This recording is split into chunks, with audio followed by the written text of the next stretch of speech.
Hello, everyone. I am Rook. Today is um, a l- the cooking time on my end took about 5 hours. I did my best to cut out any portions where I wasn't actively cooking. Towards the end, when I realized how long it was, I tried to do less tedious stuff.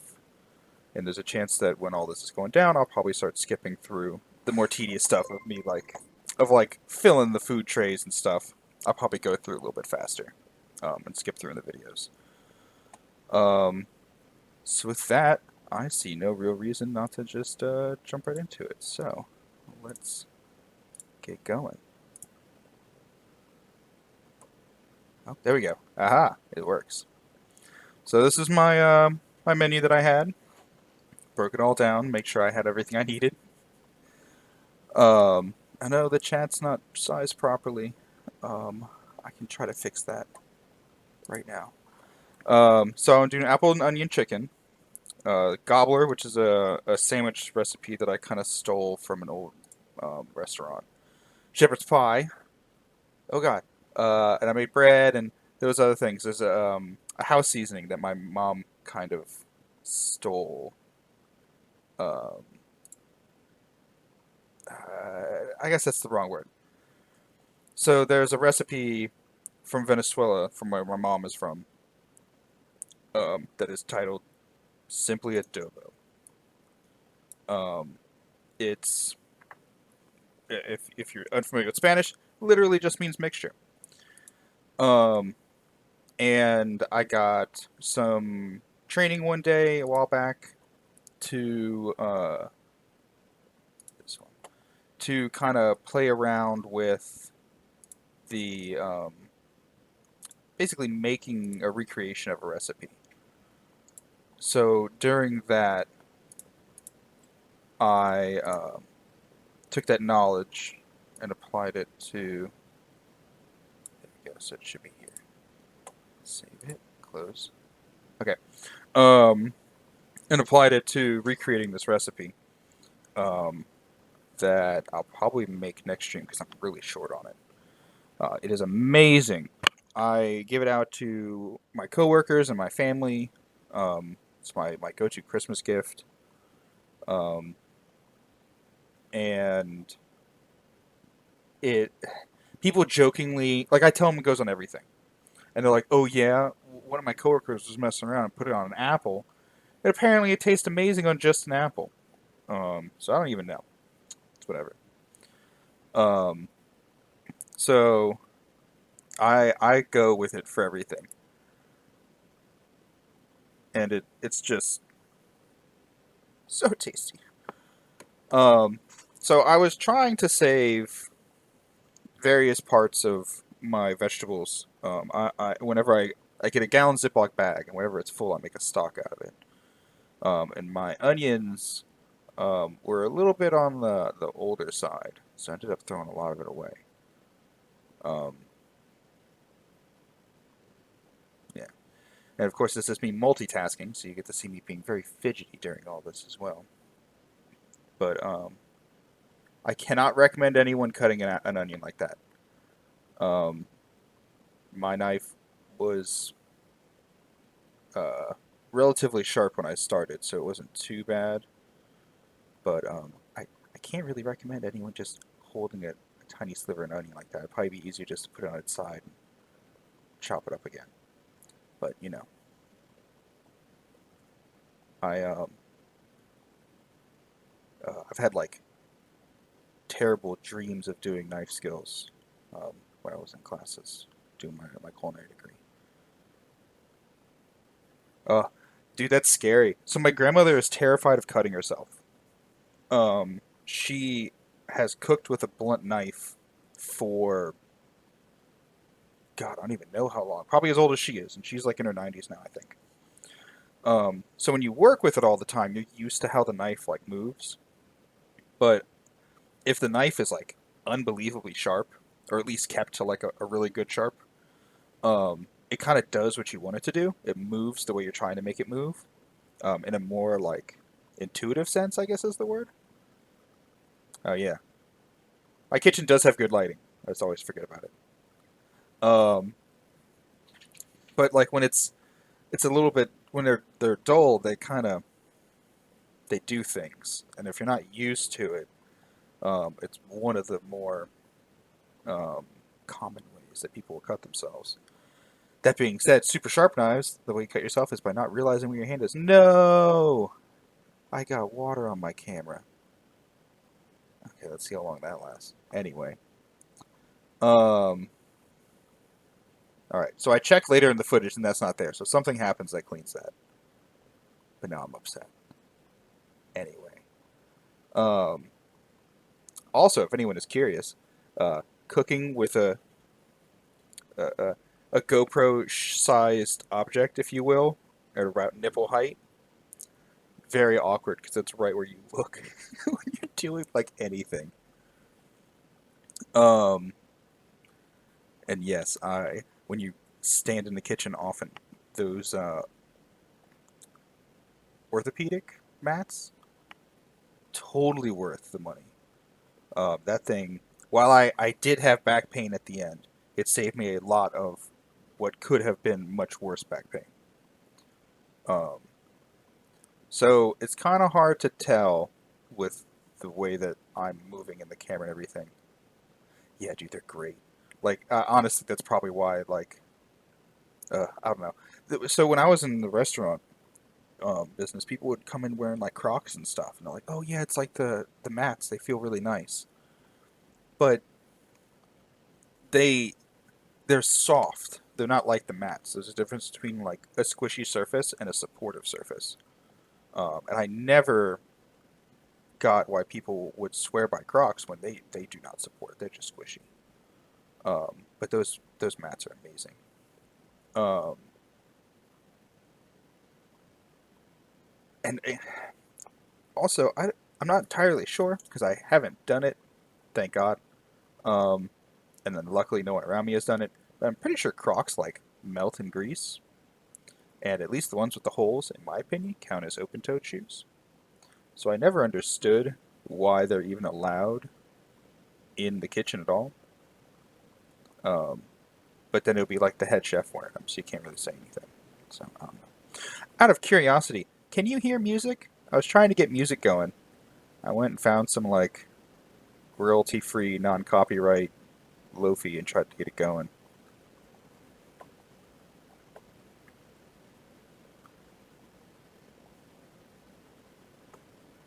Ah, yeah, I guess I can see that. Yeah, you kind of just they're kind of just a surface. Hmm.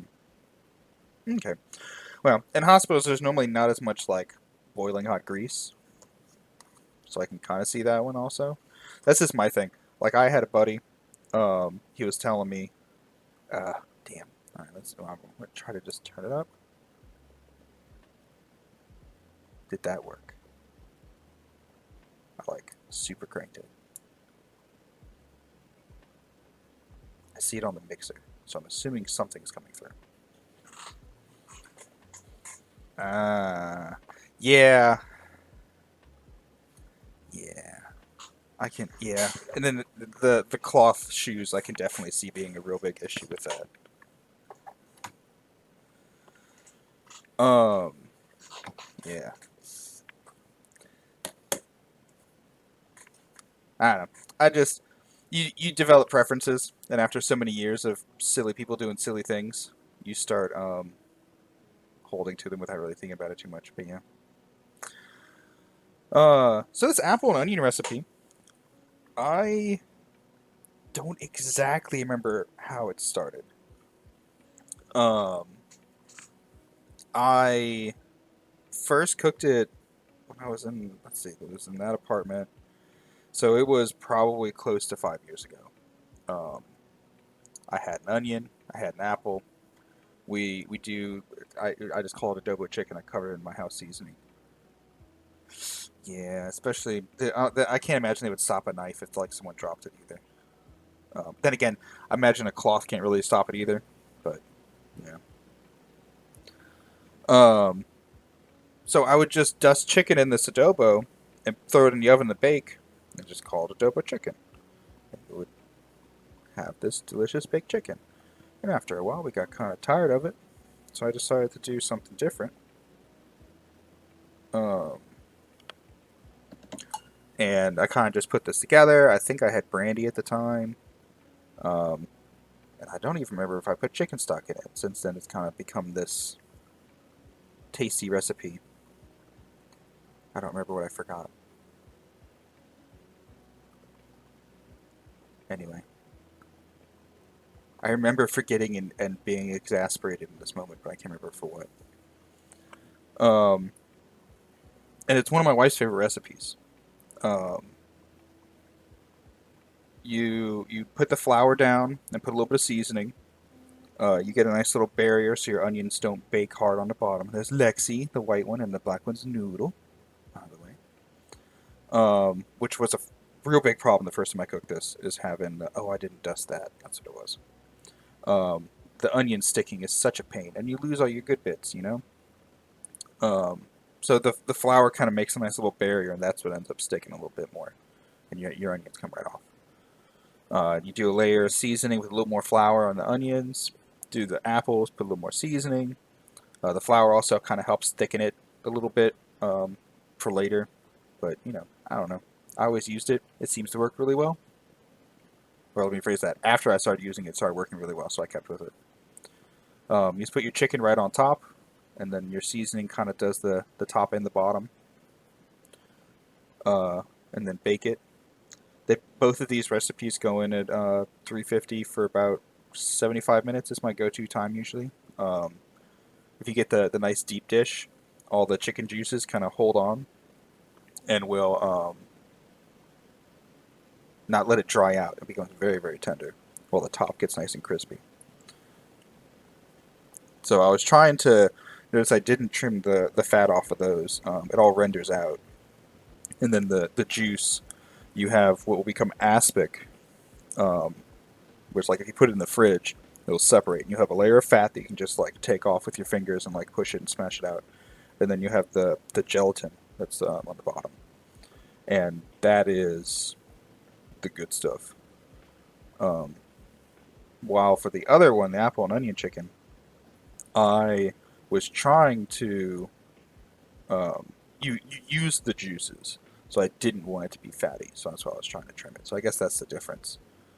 Is if you are planning on immediately using what is coming out of everything, or as if you're going to kind of like save the bits.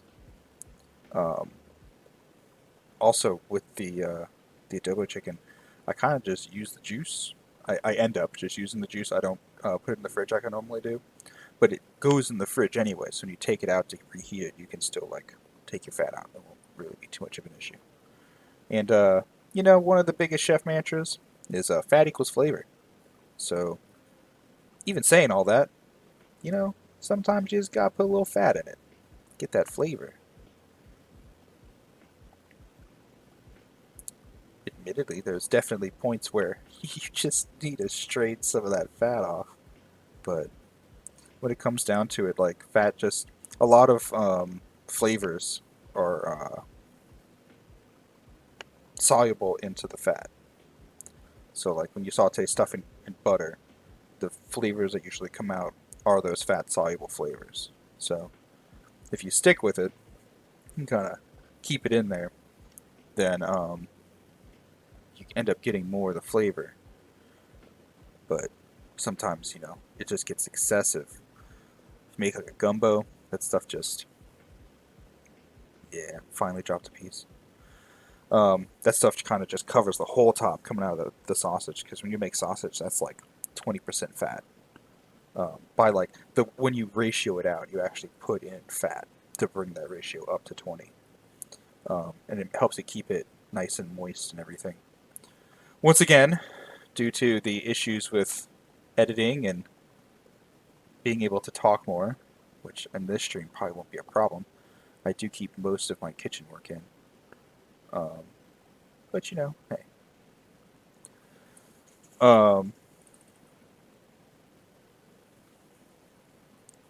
Oh, Sorry.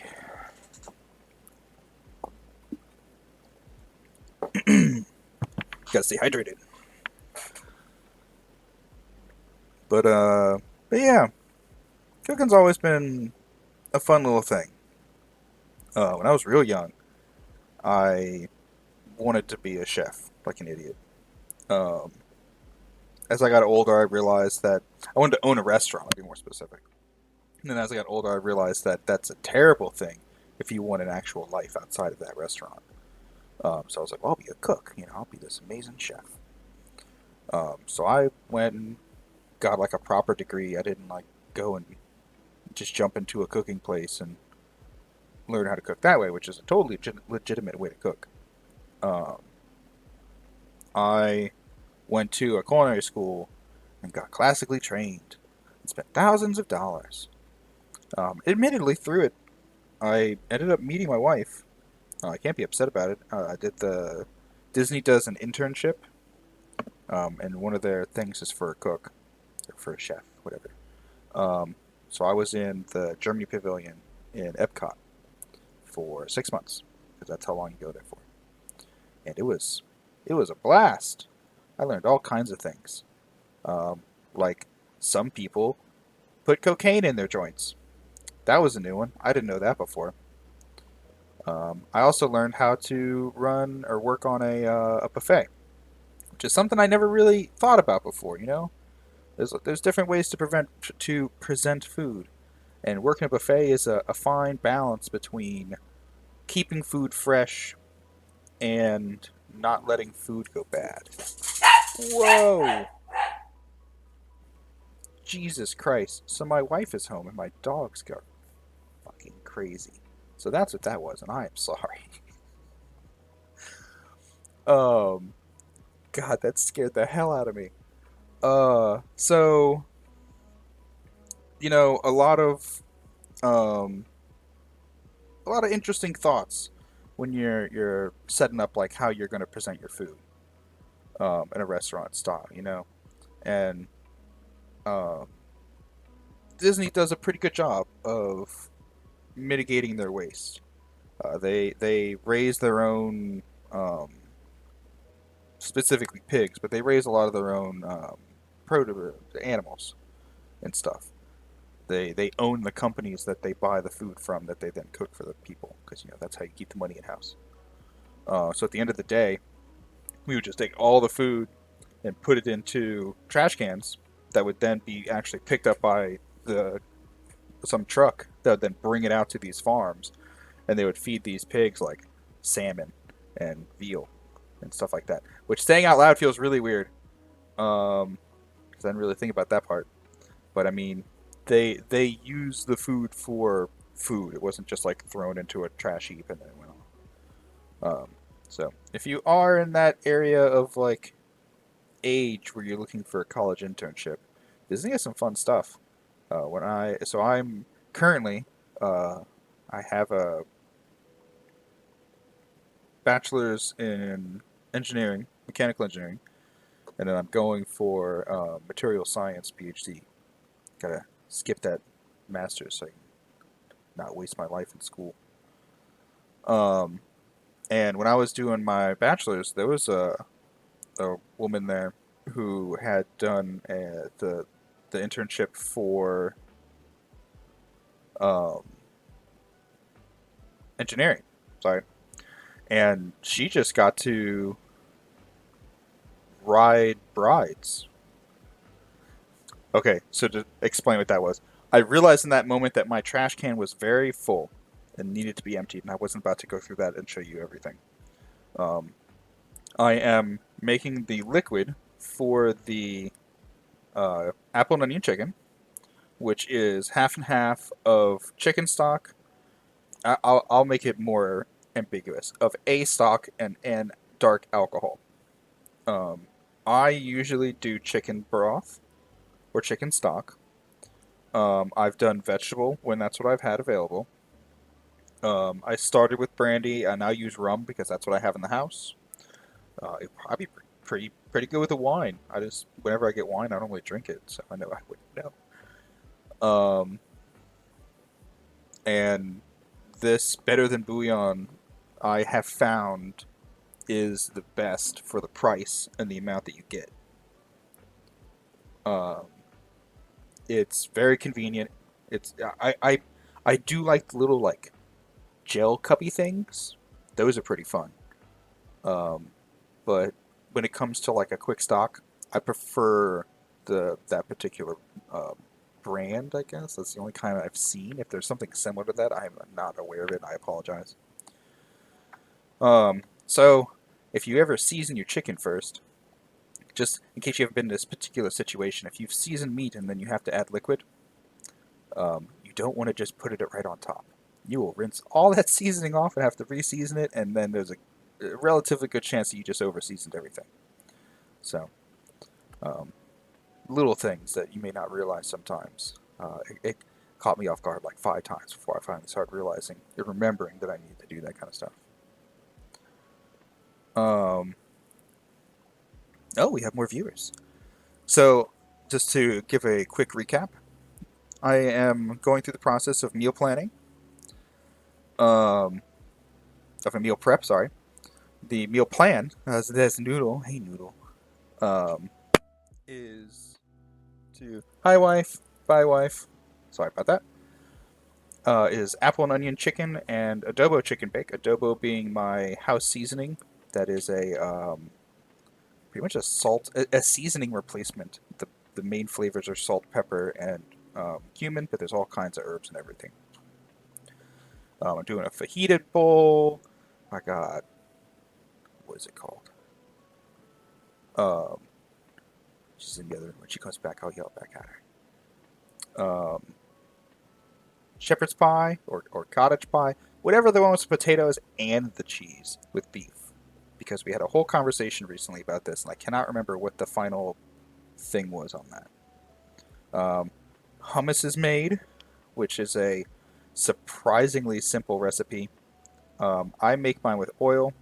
There are different ways to make it with water. I'll most likely do one with water eventually because I want to try it. You like boil vegetables? Ooh, excuse me. And um, like blend the water. Yeah, I think so too.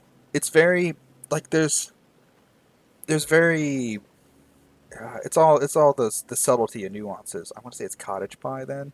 It was one of the two, and I couldn't remember which one. Um, I'm making a sandwich that I made that I stole. Yeah, there we go, cottage. So I'm making cottage pie. I'm going to change that on my thing. Cottage update. There we go. So I'm making a sandwich called the Gobbler. It is a amazing sandwich, if I say so myself, that I acquired the recipe during one of my restaurant exploitations. Yeah, fair enough. Yeah, I'm. You know what? When I first heard cottage pie, it was what like a week ago, and I was just like, "What the hell is that?" And then Ted started calling it something else, so I don't even know. I don't know. Whatever. Um, yeah. At some point, I think I was taking my trash, my camera moved, and I didn't catch it until just then. Um, I call this my slap chop because I'm slapping it. I don't really know what to actually call it. It comes with a whole bunch of different blades. Um, it is amazing just because of my particular ingredient usage. It's almost always used exclusively for mushrooms. It's not the best for something hard like carrots. And as you can see, mine has a huge crack in it because I filled it with water once and then put a bowl on top of it.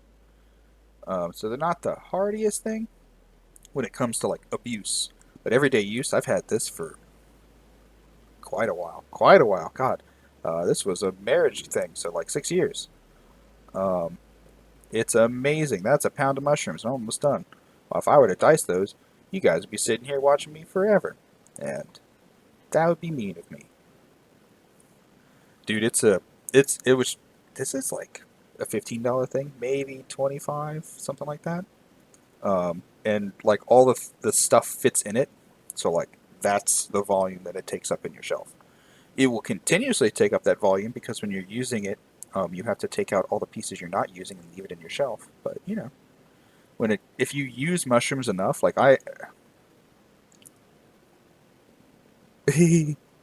um, I may be pulling out one of those later today.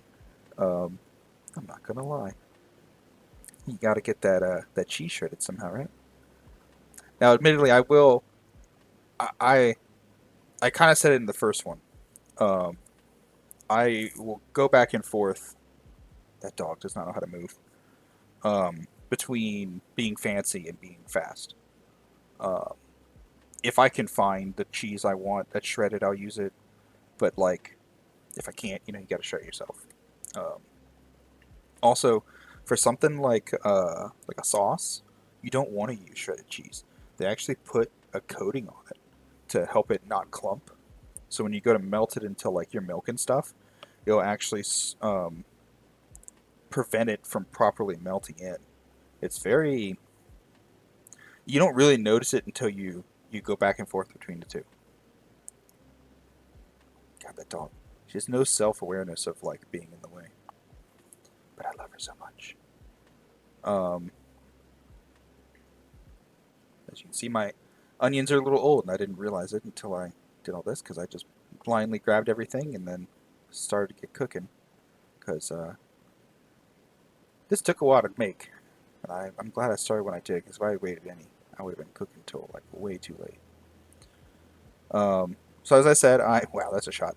So as I said, I try to keep my vegetable skins and ends and everything that's still like properly how to word it, not bad, um, in a Ziploc bag. I also may be one of those people who hoard frozen bananas. Just don't mind all the bananas. Um, I like making banana pancakes, and it's been a little bit, and that's not ours. I I think I know who left that there, but it was definitely not one of us. I need to make a banana bread. It's been a while. I have a really good recipe that uses vanilla pudding. Like you put the pudding mix in, and that's what like keeps it moist. It's really nice. Um, and like when I first like saw the recipe, I was just like, wait, what? Because I think it's like a thing of vanilla, and then you get a pack of banana bread, and then you add to all of that. Oh, I feel I don't know. You know what? I haven't really thought about it. I'm not sure exactly how I feel, but there are definitely emotions involved with people who don't have like solid family recipes, and they're kind of just like sent out into the world to like discover how to cooking on their own. Like, don't get me wrong, that's totally fine. Like, some people just aren't cooks. Some people, you do what my wife did, marry cook. You don't have to worry about it. Um, but is this something I guess sad about like the loss of like solid recipes over the years just because they weren't written down properly. You know, it's just disappointing. Like my one of the keepsakes that my wife has is a ginger snap recipe that was from her grandmother and is what's the word, laminated. So it's just a page or a sheet or whatever, a little thing of a recipe, just laminated. And it has like little things on it to kind of help remind her and everything.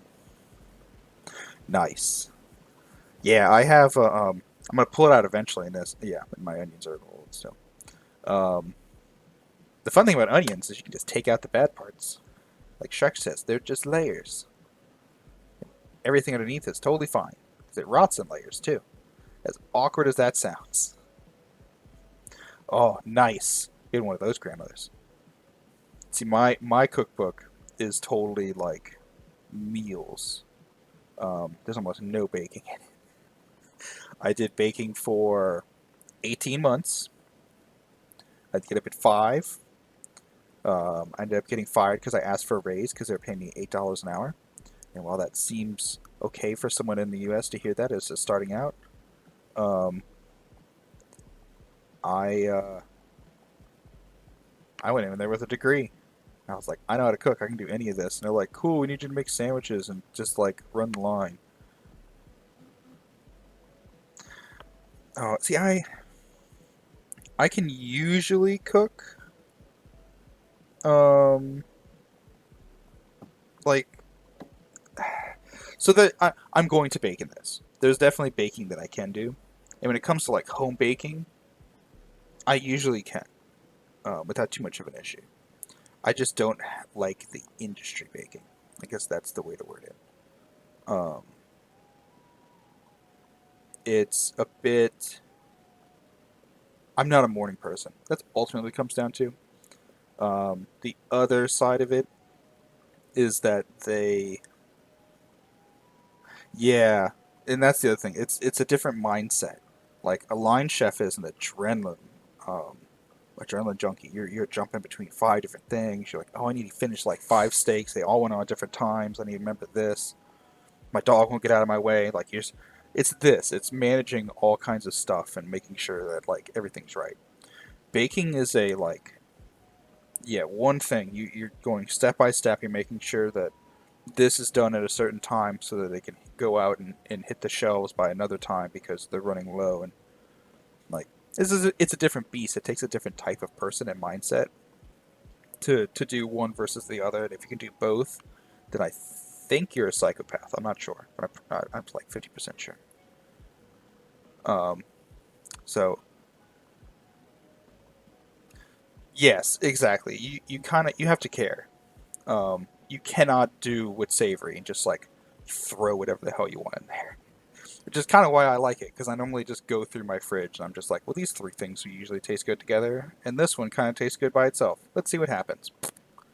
Baking, you try doing that, then it don't do. It is a legitimate science. So in case you're ever curious, this anything that goes on food, like a sticker, has to be edible. So those stickers are actually edible. They're printed with like food dyes, and the adhesive is like food based. Oh, lemon meringue pie. I haven't made a lemon meringue pie. Let's see. I don't think I ever have. I made a key lime pie. And I was just like, well, that was fun. And I never did it again. And that was, oh, Jesus. Um, 10th grade. And I'm 33 now. Nice. Yeah, see, whenever someone's like, "Oh, what's your signature dish?" I'm like, "My seasoning." Like that's where all my love and effort has gone is making that house seasoning. Um, if I had to give like a dish, it involves the seasoning, and honestly, because of that, it can kind of go on anything. Um, I, dude, I agree, and it's so expensive. If you know how to make your own, it is magical. Um, especially like, and if you're in the right area, like I am, you can grow citrus like nothing. Um, so being able to get fresh lemons and then also being able to turn around and make your own lemon curd, like even for self use, much less like anything else, it is so nice. Um, so I want to point out one thing real fast. Whenever I use my huge knife to cut a smaller thing, there's that. You can move your hand up on the blade and then use it like a paring knife, which feels really awkward at first, but once you get the hang of it, you have much better control of the blade. The other method is you actually hold your hand still on the blade and move whatever you're cutting around on it. Then you don't have as big of a moment. You don't have as big of a chance of the blade moving while you're trying to like move it by the handle, and you get much more control. I I want to say I have cooked with it. I know I've made it. I made it in class, and I made it once out of class as a gift for someone. Um, but I don't remember if I baked with what we made or if we bought it. It's been way too long. Um, I'm not sure now. I don't know. I like me some citrus though. One of those days when I have free time that I'm not using for this or cooking or painting or spending time with my family. So like, probably like 3 days after I die, I'm hoping to I'm hoping to go out there and um, get that going. Oh no. Did my stream die?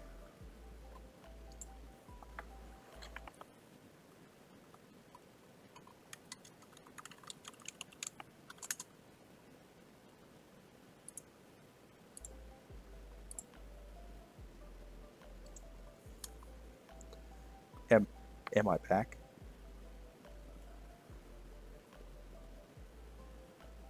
What's up, Big B? Is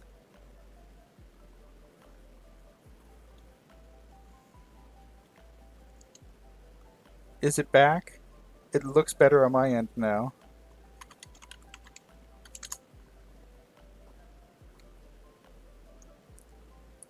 I paused it, so if you can hear me, I'm going to start it back up and see what happens. No, don't go.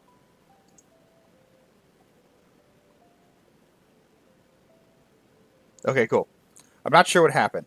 My internet does this thing where it like commits seppuku, seppuku. I can't. You know what? I can say it in my head, right? But then I go to say the words, um, and then it decides not to, like, right as it starts being completely dead. So I'm not entirely sure what's going on with it. It does it like 4 or 5 times a day. So that's a little upsetting. But hey, we're back. It wasn't a full drop, so that's something. Um,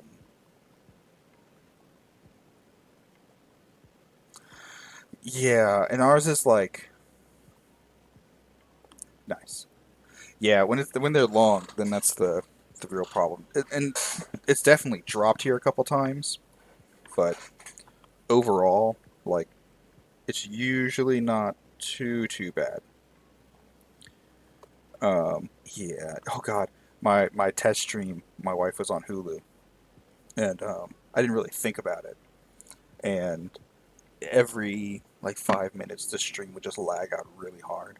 So I think today she's either reading, playing the Switch, or watching a DVD.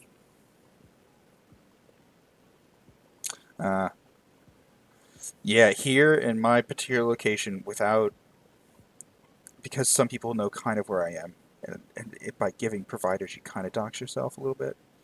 Um,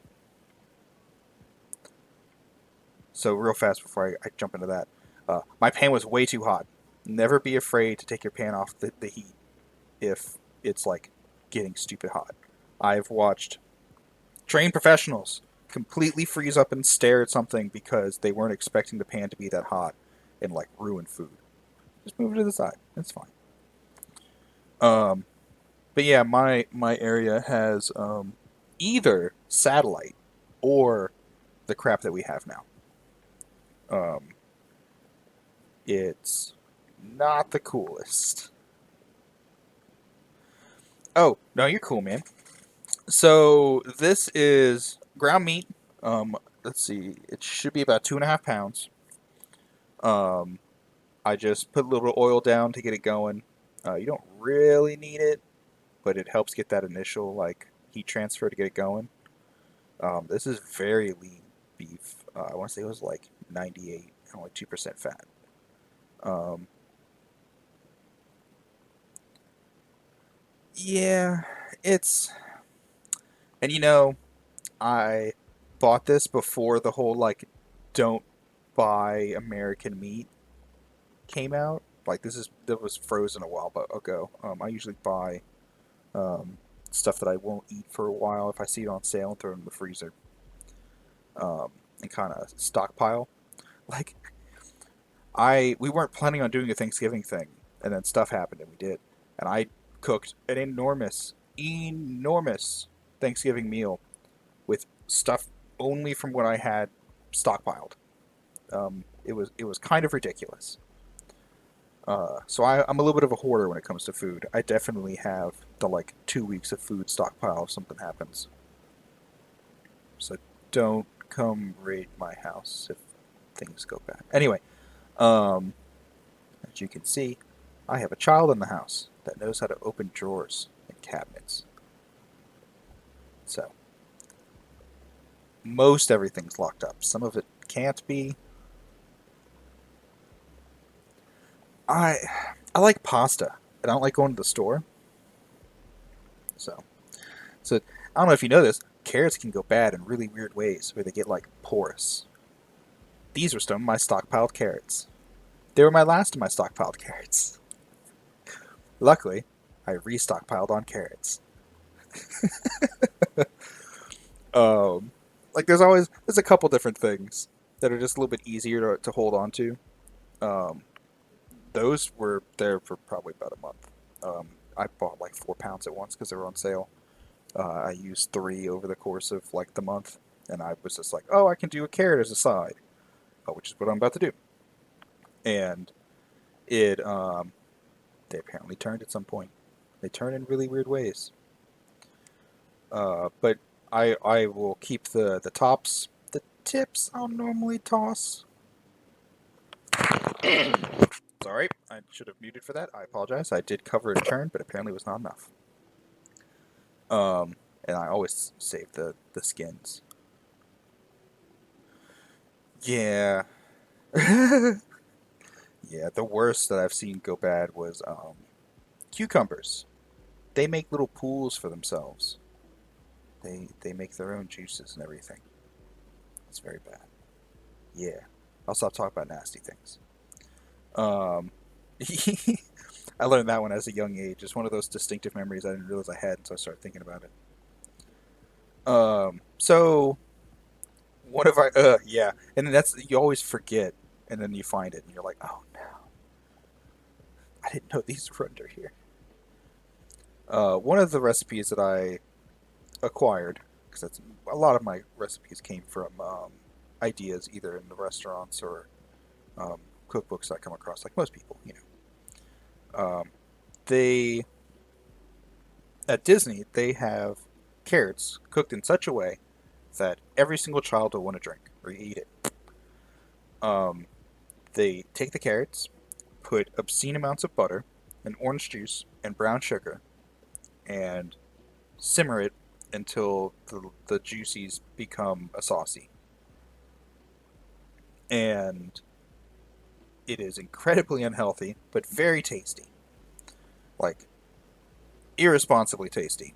But it got the kids to eat the vegetables, and, you know, when you're trying to, when, you, when you're working there, and you're trying to convince someone to try something, and the kid's like, I don't like vegetables. And you're like, this tastes delicious. Take two. If you don't like it, it's whatever. If you do, it's always here. You can come back.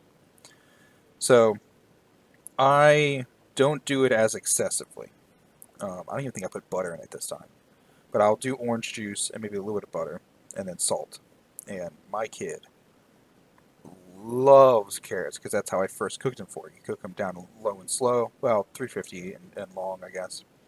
All the orange juice kind of evaporates, becomes a sauce. Your carrots get nice and soft. And then they're good for a little child, like itty bitty child. Um, as they get older, you cook them a little bit less. You put less sugar and everything in them, and they're still like orange juice and carrots. It's just so good. Um, yeah, just to mess with people. Why only rounds? Um, oh, sorry, my shoulders.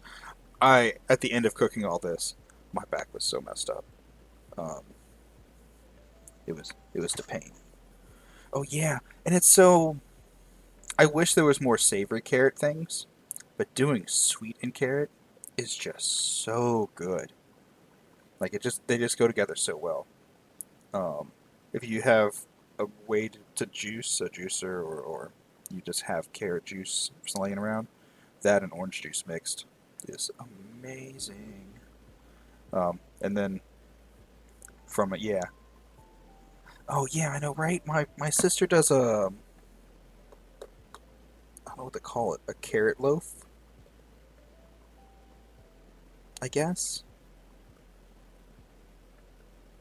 Oh yeah, parsnips are pretty good. I don't cook them very often, but whenever I have them, I never regret it.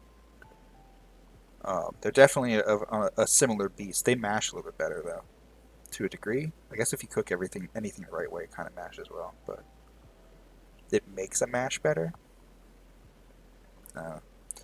Uh, my sister does a carrot bake, and that has like a stick of butter to like 8 carrots or something stupid like that. It's just an irresponsible amount of fat and butter.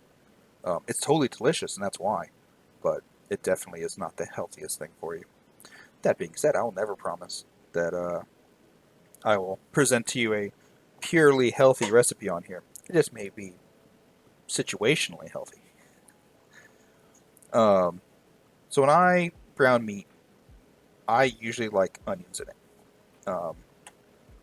The whole fat brings out certain flavors thing. The the fat of the meat helps bring out a lot of the flavors of onions, I find. So whenever I brown meat, at some point I'll usually put in onions. Um, this, so I'm chopping them now, but as you will eventually see, I don't really mix them in for quite a while. I just kind of threw them on top. Yeah. So basically, have you ever like made like a sausage? I guess that's the easiest way to describe it.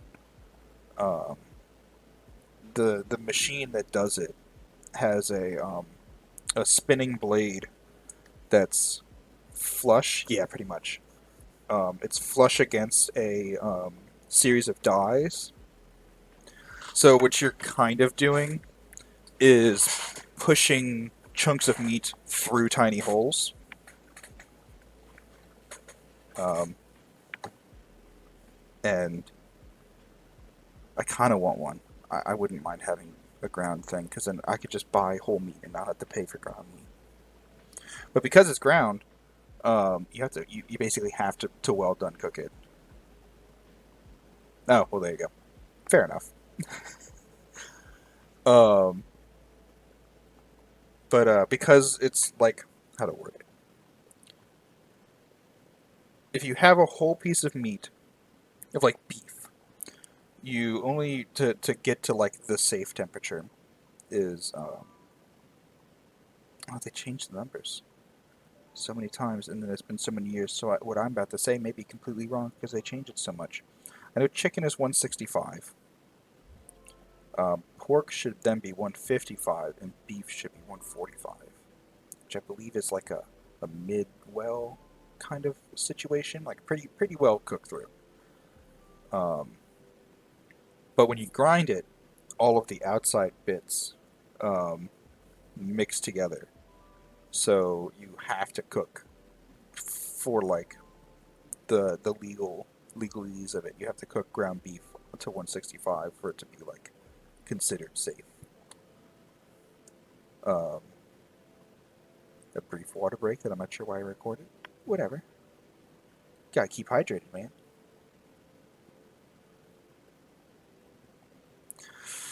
I don't think so either. I know there's unsafe vegetables, but that's usually when like your what was it that one time? Spinach gets E. coli, or lettuce, or other leafy greens because people don't know how to be sanitary in a field. Whoa, hey dog. You're way too excited for how small you are. Yeah. So I have found, especially doing this, that if you're going to be mass cooking and jumping around everywhere, making a list of what needs to be taken care of is unbelievably helpful to making sure that you're not like at the last step and realize you didn't cut an onion that you should have sautéed like half an hour ago. So if you ever are doing something like that, I strongly suggest making just like a quick recipe thing. Yeah, well, see, DA, America's disgusting. So That's all I can say about that.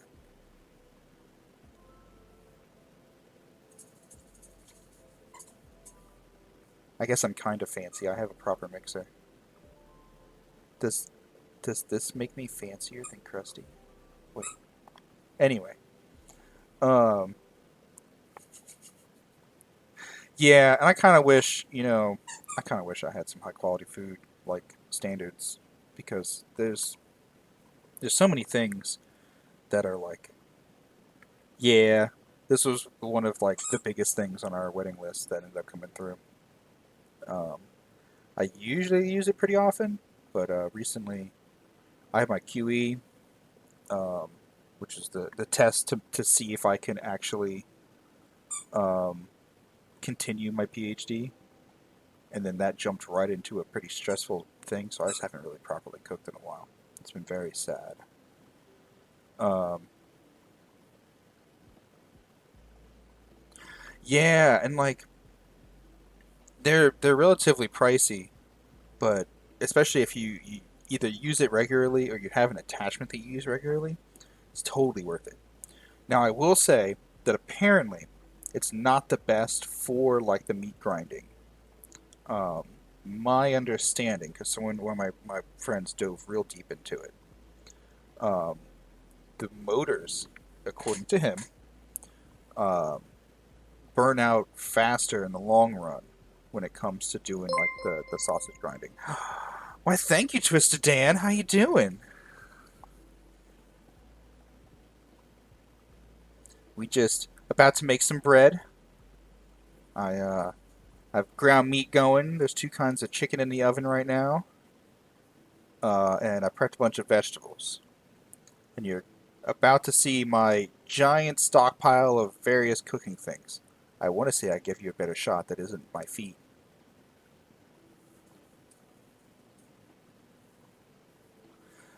Well, thank you. I appreciate it, man. Oh, feel free to fall asleep to the soothing sounds of me randomly talking about food and what I can only hope is the Lofi coming through. If not, then I need to turn that up because it's been at this low volume the whole time. Um,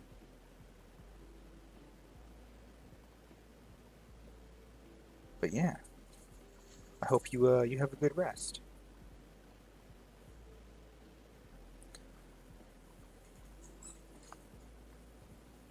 Oh, thank you. I gave it a lot of thought and then spent a lot of money, so I'm glad that it's working out. Yeah, I'm kind of glad that it didn't work out that I can't live stream. I'll be honest, because I wouldn't be able to talk or at least respond. It would just be me talking, and you'd be hearing all kinds of oh goodness, just crazy sounds. Um, well, this way, yeah, I have gigs and gigs of recordings now, but I can kind of set it up to stream in chunks and do all this other stuff. You guys get to see my house. I had to make sure to hide everything on my fridge so I didn't dox myself. The usual stuff. But but yeah, I'm glad that you guys are enjoying it. This is this is partially me cooking for people, but I still get to eat it, so I like it. It's a little bit of mental care for myself because I had to clean my kitchen for this and be organized, so that was nice. It's like COVID, like you don't have a reason to do something, so you put it off. So I cleaned up all my counters. I magically found my Focaccia recipe like three flips in. I'm not sure how well you can see it. Now I'm a little sad because I thought you could see a lot better than this. Um, but I've enjoyed it so far. It's been like, admittedly, it's only the second stream. I've only recorded for 2 days for it, but this, you know what? It pretty much was. That is my textbook when I was in culinary class or school. Almost all the recipes that we cook came out of that book. Um, it is my go-to for any standard recipe that I need to use. how to cook. I'll have to look into that. I want to say at some point I randomly like pan my camera across my immediate cookbook collection. You know, there's those two categories. There's the useful cookbooks that you use relatively often, and then there's the one that you got because it sounded really cool. Yeah, see, that's the thing. I never really, how to word it. My like into of cooks is very limited, ironically. Um, I only did so much, like, and then I was taught by 5 chefs in my school, um, and then went from there. Okay, so if you guys have a squeamishness about bad food and bugs, you should look away for like 20 seconds. I bought 20 pounds of flour about a year and a half ago, and I found out today, or yesterday, that flour isn't always the best. This was half of it. I used the other 20 pounds, and I opened it up, and it was not the best. I won't be descriptive in case you're not looking. But you can look now if that did bother you. So just be mindful that flour can go bad, and you should be aware of that when storing it, and check it a little bit before you just blindly make food with it. Luckily, I had some backup flour instead of my bread flour that I normally use. Um, which was a little sad. You know, it did come out different, I'm not going to lie. It's not like the worst, but it definitely was different. So this recipe, I'm going to see if I can remember off the top of my head. It's a tablespoon of sugar and a tablespoon of yeast in 350 milligrams of... Oh, then I do know her. I'm just really bad with names. Man, hey, what's up? How you doing? You ready to join us just in time to make some focaccia? Which this is my this is the bread of my bread and butter, if you will. Um, it's a tablespoon of yeast, of active dry yeast, to a tablespoon of sugar, and 350 milligrams of water. That is like a little warm. You kind of get that going. You need 90 grams of chopped onions, um, 540 grams of flour. I think it's 2 teaspoons of salt.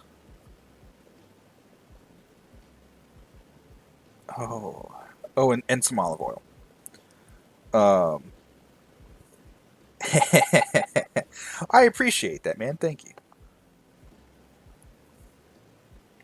So my camera setup is a GoPro 7 with a chest mount, and it's right between my breasticles. And then I have it angled so that where my relatively large stomach uh, ends, the camera cutoff starts right about there. And I found that's a pretty good angle. You kind of get to see everything around me and my hands and everything. And then at the end of the day, I put it all on and have it set up to just record, to play the recordings, which we're good for now. And then because, obviously, if you number something like today, of video 1 to 28, because I kept stopping and starting, it goes 1, 10, 11, 12, and then when you get to 19, then it does 2. So I'm having to do this in chunks today. It's, and I wasn't really sure how to do it. You can stream from Hero 7, 8, and 9, but you have to do it through a phone app. And, I feel like I did relatively good bit of research before this, and I did not find that fact out until well after. After everything came in. And I was a little disappointed. So then that's why I decided to do this. You may have noticed that I put more than a tablespoon in there. I told you a tablespoon. That's because that book says a tablespoon or 50 milliliters. And I read that as 50 grams. Because why would you measure yeast in milliliters? But, whatever. And my my kitchen actually on that red post. Yes, so this is all pre-recorded. Um, I did a bunch of cooking yesterday, and I tried to cut out all the parts where I wasn't actively cooking to kind of cut it down a little bit. I was active. I started at like 11 and I ended after 4. Yeah, and and I thought it wouldn't be too bad to have it pre-recorded because now I can actually look at chat and talk. Um, now I mean it was live and it was recorded. Um, now I wish yeah, that's when I realized that I messed up my measurements and I put in too much everything. I seriously thought about dumping everything and get it going. So yeah, so if you have a GoPro style setup, I could have done this live. I could have done it through my phone, but when my internet drops like it did earlier in the stream, my phone would have disconnected and then based off of my experiences would not have reconnected um, for over an hour later. I don't know why, but for whatever reason on Android when using that app, it does not do good. Um, Apparently on Apple it's a little bit more chill. Um, yeah, and that's the other thing they were saying that the audio is not synced properly. If you so you can wire a GoPro so that it does do live. It's a you have to use like a capture card and USB, um, the right HDMI cables and everything. But there's a huge audio delay. You then have cables everywhere, so I can't wear it. Um, so I actually have a second camera coming in. So what I am hoping to one day eventually. Good night, Dan. Thank you. I'm gonna try to do this once a week. At the very least, it'll be just a little bit past that, and then I'll be randomly streaming 3D printing because I have a 3D printer, and why not? It's nice background stuff to just kind of watch something build. Um, but anyway, I appreciate it, man. Thank you. Thank you for dropping by. You're welcome to come on back if you wake up in like a couple of hours because I'll probably still be here. Um, so again, you need 90 grams of onion for this particular recipe. I have found that it is magical. They act like little moisture sources, so when your bread just stays moist longer. Um, and it's one of the best recipes for a like generic bread that I found. It only proofs maybe a half an hour. The cook time is 20 minutes. The prep time for all this was probably closer to 15, and that's because I'm doing other things. Like so, in the maybe an hour if you have everything kind of ready. This focaccia, boom, it's amazing.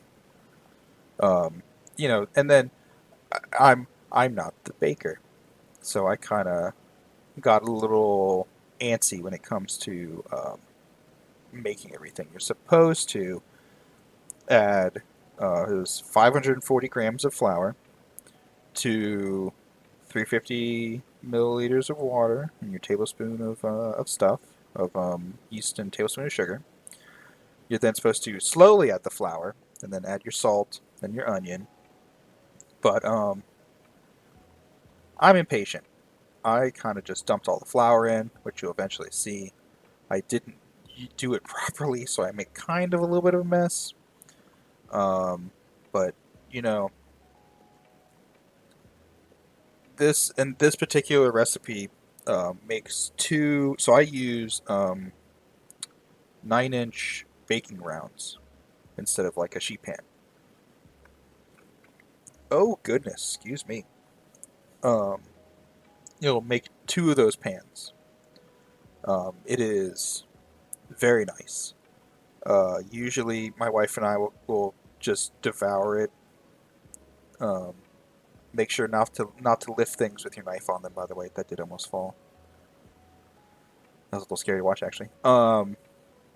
and we'll eat like a half of the loaf every time we go to town on it, and just kind of eat it with a meal.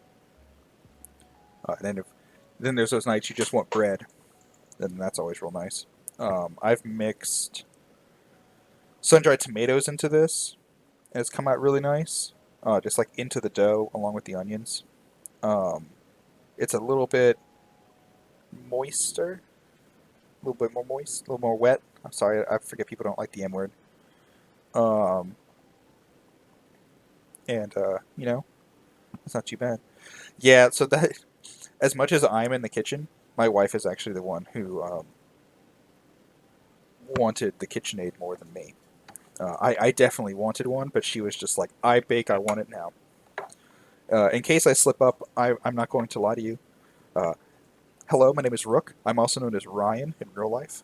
My wife's name is Andy. So if I ever slip up and refer to real names, you'll know who the hell I'm talking about.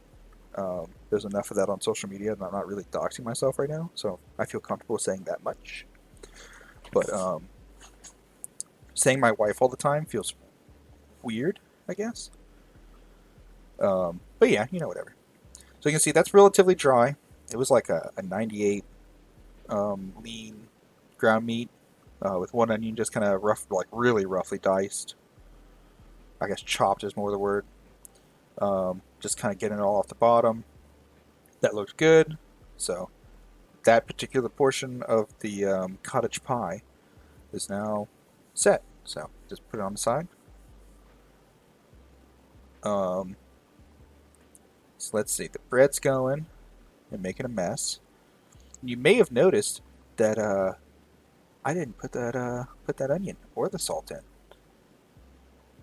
And about then I realized it too. So I had to do some old school kneading.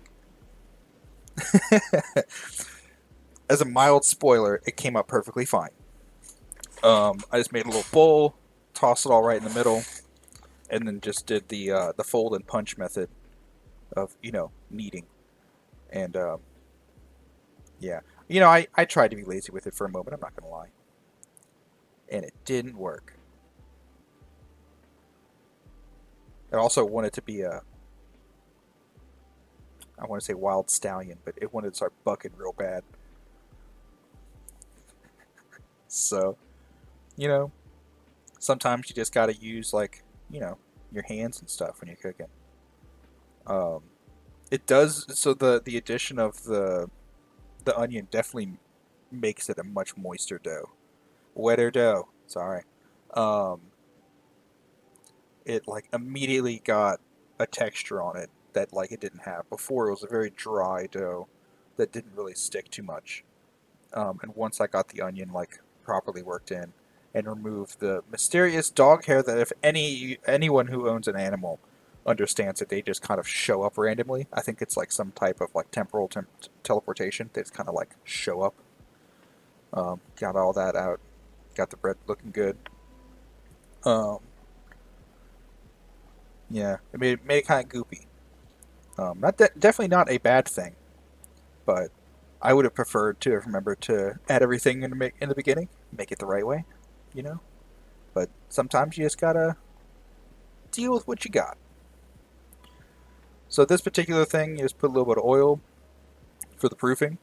It helps kind of make a little barrier that everything won't stick on.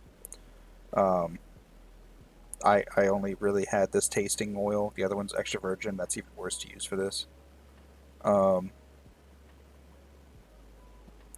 like those lighter oils are more for raw, unprocessed stuff. Like that, I would put with salt and pepper and like garlic and make like a bread dip out of. Extra virgin. I probably do the same, but the light or extra light um, definitely has a more distinctive flavor.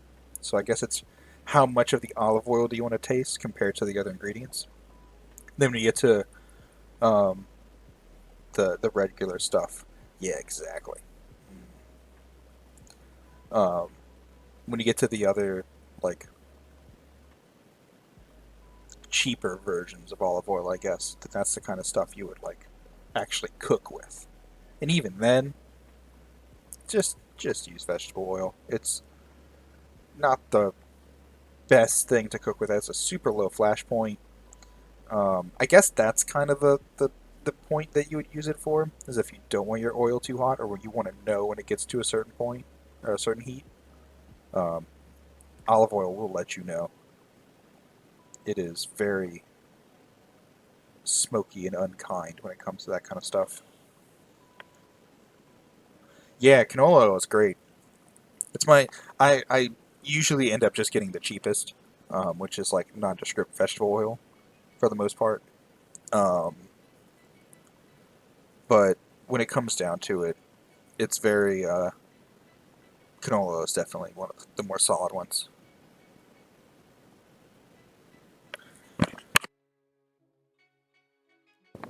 Sorry about that. Let me wet my whistle a little bit.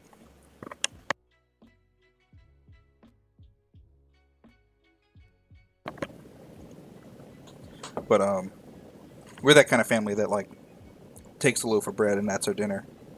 So I try to keep the vegetable oil or olive oil for a nice good bread dip. And yeah, definitely a good balsamic vinegar is you you can make it. Yeah, the little kid was out, which is the only reason I could properly cook. But whenever I'm in the kitchen, she wants to be in the kitchen. So we put her up in a little high chair, and she'll just sit there and hang out until she decides she does not want to be in said high chair anymore. Um, but it's just that's a permanent fixture. I don't think that's come off once. We just drag the chair around. Um, oh god, my throat. All right, so this is the endurance test of how long I can continuously talk, because this whole cooking bit is probably going to be like a 4-hour stream. So we'll see. Is the music coming through, by the way? Is that actually audible to you guys? Oh no, what did I just do? Nothing. Okay. Yeah, okay, good. It wasn't in the beginning, so I played with it a touch, wanted to make sure. Tech quiet. Okay, let's see. I think I'm actually have to turn up the source then.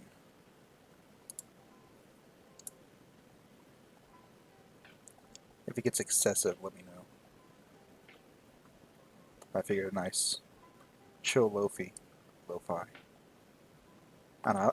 I prefer lo-fi over lo-fi, but whatever.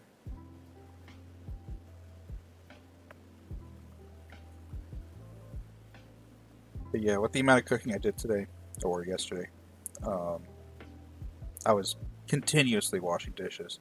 The last little stretch, yeah, I'm a little. I mean, I got salt water. I can go gargle when I'm done with everything. It's not like I have to talk a whole bunch later. I'm not too concerned about it, but but yeah, it's something new. It's been fun so far. I definitely enjoyed the experience of making all of this. Just like researching and learning what like goes into this.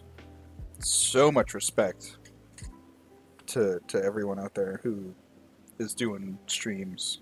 Like the amount of effort just setting up the notification thing alone was like a 3+ hour thing of going and finding everything, setting it up, putting all the different like tiers in and everything. So I like proper respect to everyone who has like a solid working thing for that.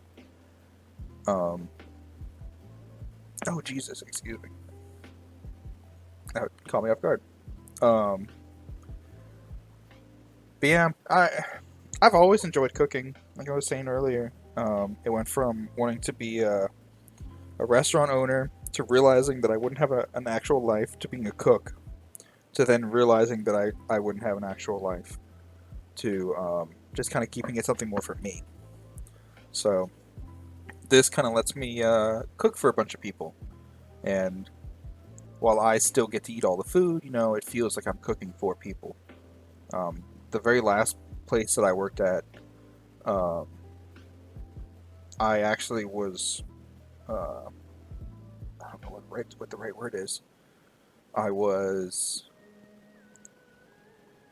presentation cooking.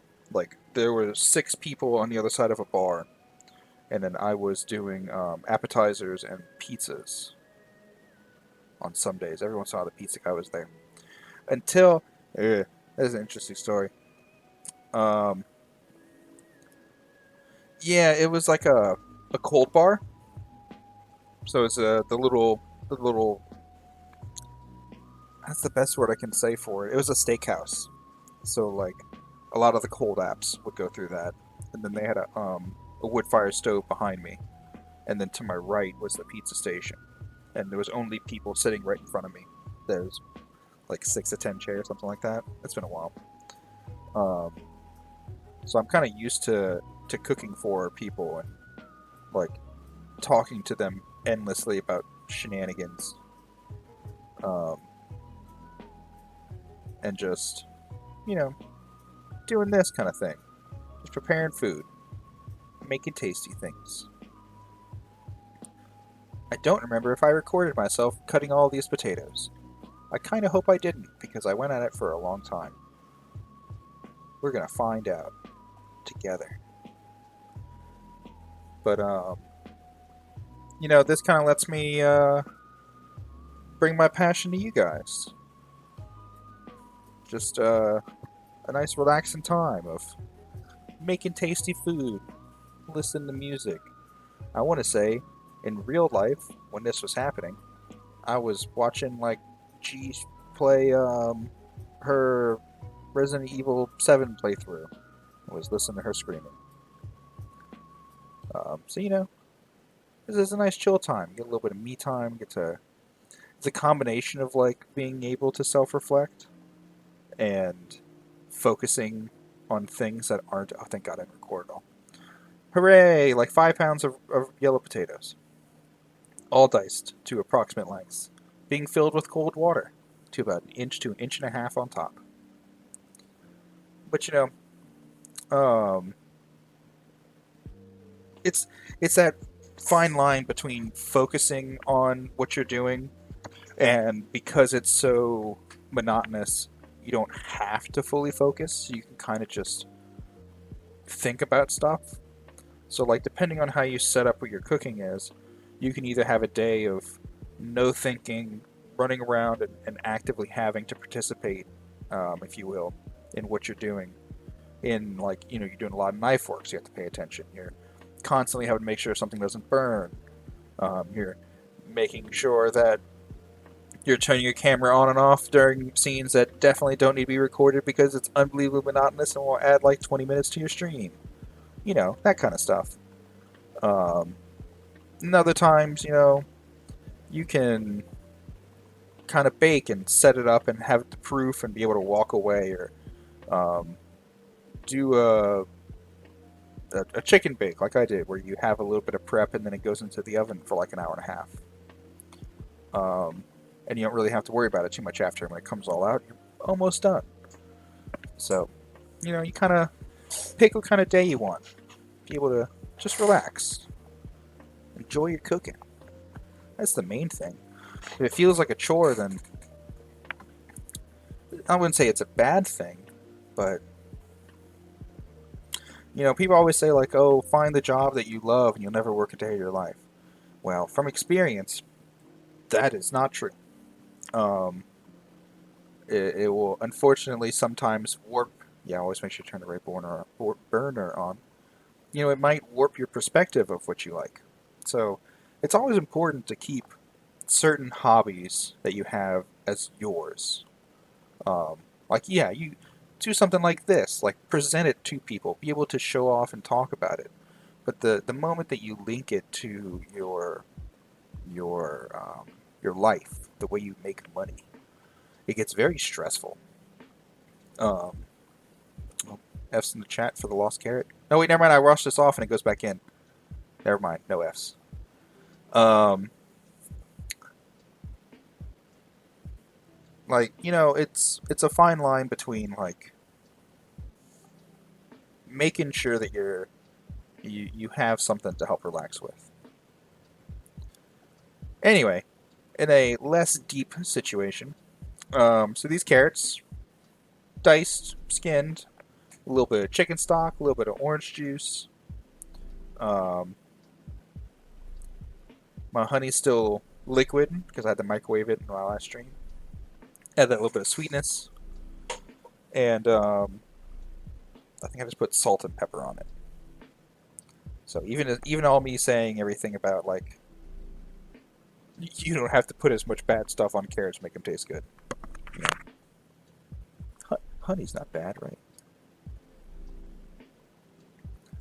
Yeah, and I mean, I don't know. Feel free to take all of my ramblings with a grain of salt. I just, yeah, exactly. And like when I was cooking, I tried to keep it separate. Of like, well, this was for them and this is for me. And like, when you draw a hard line mentally, then it's not as stressful. But like changing it when I finally left the industry and changed careers, um, and saying like cooking is mine and made it like a solid this whole activity made it much less stressful. At the very least, I do more dishes. You know, being in the kitchen, um, dishes are more of a chore. In a restaurant kitchen, the dishes are more of a chore and what's the word? A barrier to getting the job done. So when you get home, you don't want to do more dishes and with even less efficient equipment that you have to put more effort into. But like now, you know, it's not as bad. I definitely still don't like doing dishes, but as my chef would constantly tell me, um, you know, even the most experienced, I guess there's some egotistical ones that won't, but like top chefs will go and do their own dishes. Like at the end of the day, in the kitchen, everyone's on the same level at a certain point. You just need to get everything clean. And for me, this was a little bit of mental cleaning, you know? Just a day of relaxation. I've been very stressed. School has been intense. Life with all of this has been. I mean, I'm sure everyone who is and will be watching this at some point, much less everyone else in the world, can agree. Right now, it's very stressful. It's not a fun time overall. So, it's always good to find something to help you kind of just enjoy your time. Be able to mentally just kind of take a deep breath and stretch a little bit. Oh,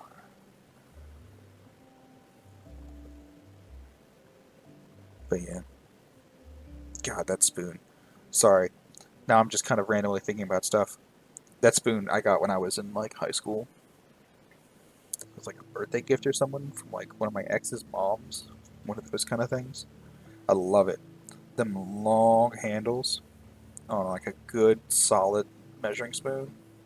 I've gone through so many plastic ones over the years. Just having like a good set of kitchen equipment that you know is going to last for a while is very nice. Like those pans, I've had those pans for quite a long time. If you could see the bottom, I'm not sure if I showed it or not, you'll understand what I mean by that. But like, I do my best to, you know, you want to get a nice solid bottom, um, so kind of hold the heat. Comfortable handles that aren't really like too awkward. Um, most of my stuff these days are glass top. I don't see too many with metal tops outside of that wok right there.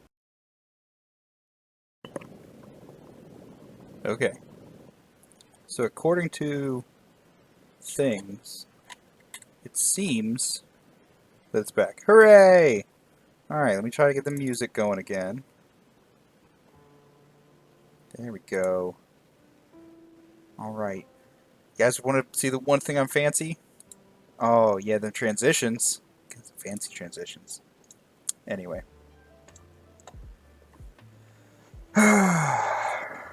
But that was mildly embarrassing. My internet's been acting perfectly fine for so long, and then now it decides to completely poop out on me. I apologize for that. Hopefully it will act a little bit better. I was saying earlier, around here it's either this or satellite, and I ain't gonna be doing no satellite, put it that way. So at this point, 75 minutes has passed. That is my adobo chicken. It is just a generic seasoning, a house seasoning that I've used for my entire life. It is, well, kind of. The original recipe I've used my entire life, and then when that company went under, because it's in Venezuela, and if anyone reads the news at all, you understand Venezuela's had some issues over the past couple of years. So when that started going south back in the day, I used my culinary experience to recreate the recipe. Next stream I'll probably be making a new batch of it. With Christmas coming around, now that I'm saying that out loud, I will be making another batch. It'll be a little bit different stream. I might just be doing a kitchen Christmas dinner stream, because that seems like more themed than this longer stuff I'm doing now. But I mean, I put it on everything. Chicken, see me put it in the beef. I've put it on eggs on accident, but it came out pretty good. This is my Christmas gift to coworkers. My family gets it on. They come to me like a drug dealer to get this from me because of how much that we use it as a family. One of my coworkers jokingly put it on an apple, and apparently it was amazing. I don't know, but it's more or less. It tastes. The flavors that come through the most are salt, pepper, and cumin. It tastes different when you put it on beef as compared to chicken, like completely. It's a really weird thing. Thank you, Stream Elements. I appreciate that. Yeah. Yes, there are random BTTV stuff that will come through. I'm trying to remember what they are. Yeah, I know those four: apples, onion, cheese, and bread. Hypers. That's it. Oh, that's a different one, huh? Anyways, but yeah, there's a couple. Feel free to explore, see what actually works. Who knows? This was my giant list of things to make sure that I didn't embarrass myself and completely forget to do something. It was unbelievably helpful. If you are doing a giant meal planning setup, I strongly recommend that you too make a list of all the different things you have to cook and make sure that you don't forget nothing.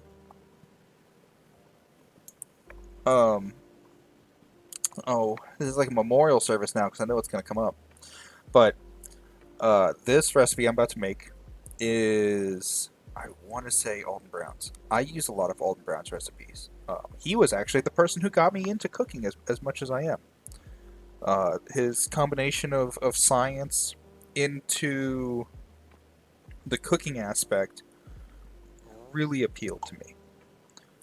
Understanding what's going on at certain levels of your cooking, while not always helpful, was very informative and fun to watch.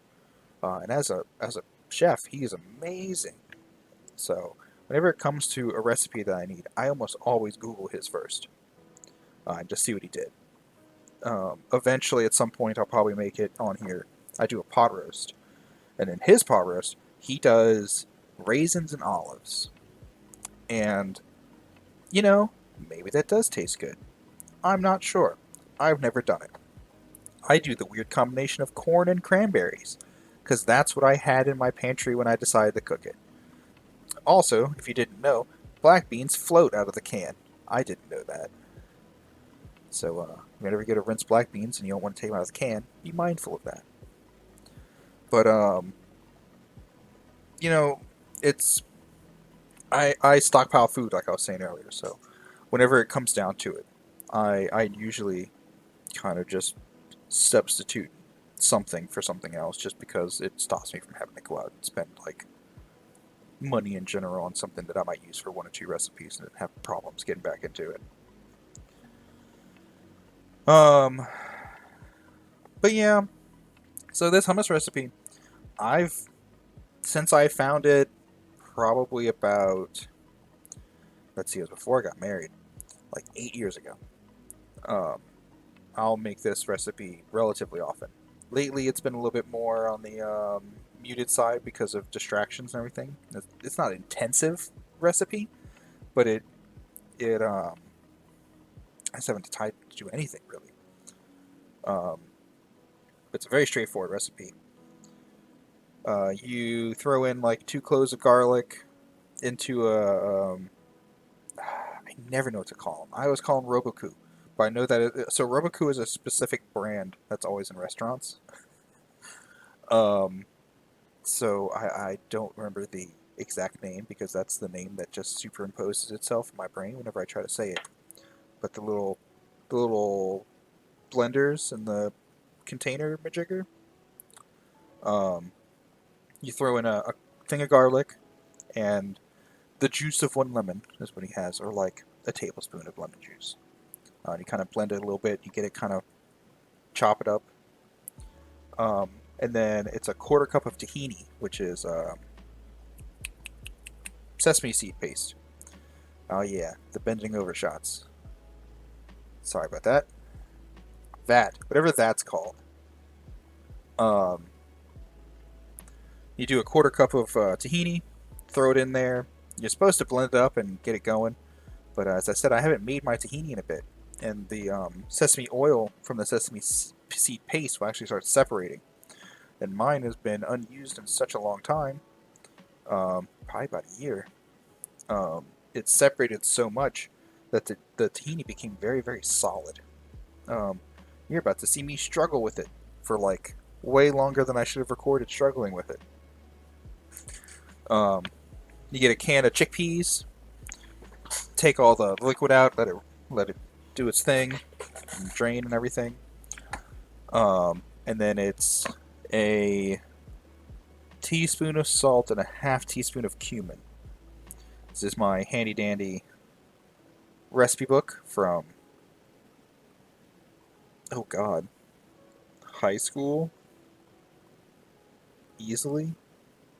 Junior high. I started writing this in junior high. God, that's an old book. I still have pages unwritten in there.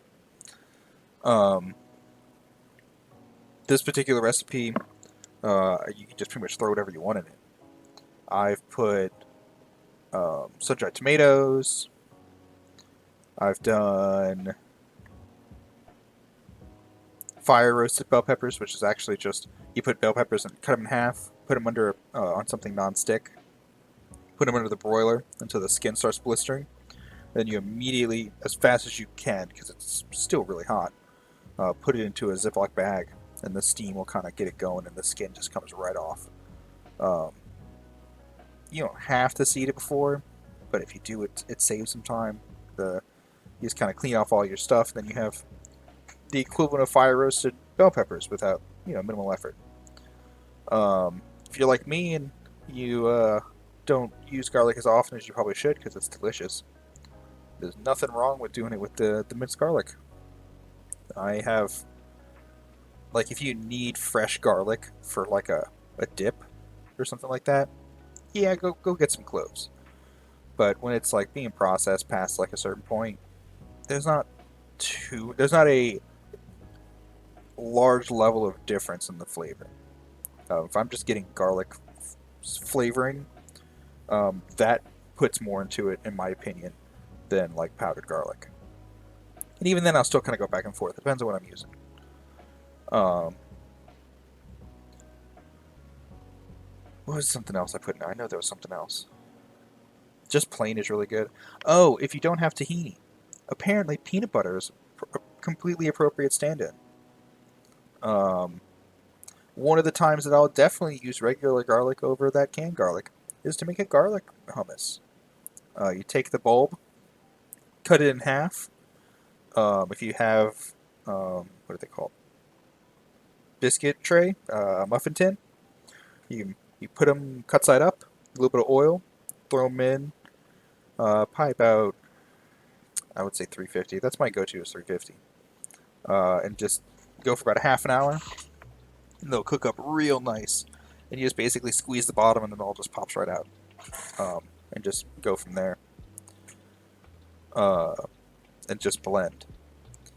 Sometimes the chickpeas don't like blending, so I let this chopper go for like 2 hours one day, to the point where actually the motor started overheating and started cooking the hummus. It was very weird. I still ate it. It was still good. It just definitely was different. Um, so normally doing hummus, the reason I was saying it's intensive for me is my little chopper isn't the best. Um, yeah, so I just noticed that my potatoes I done earlier came to a boil.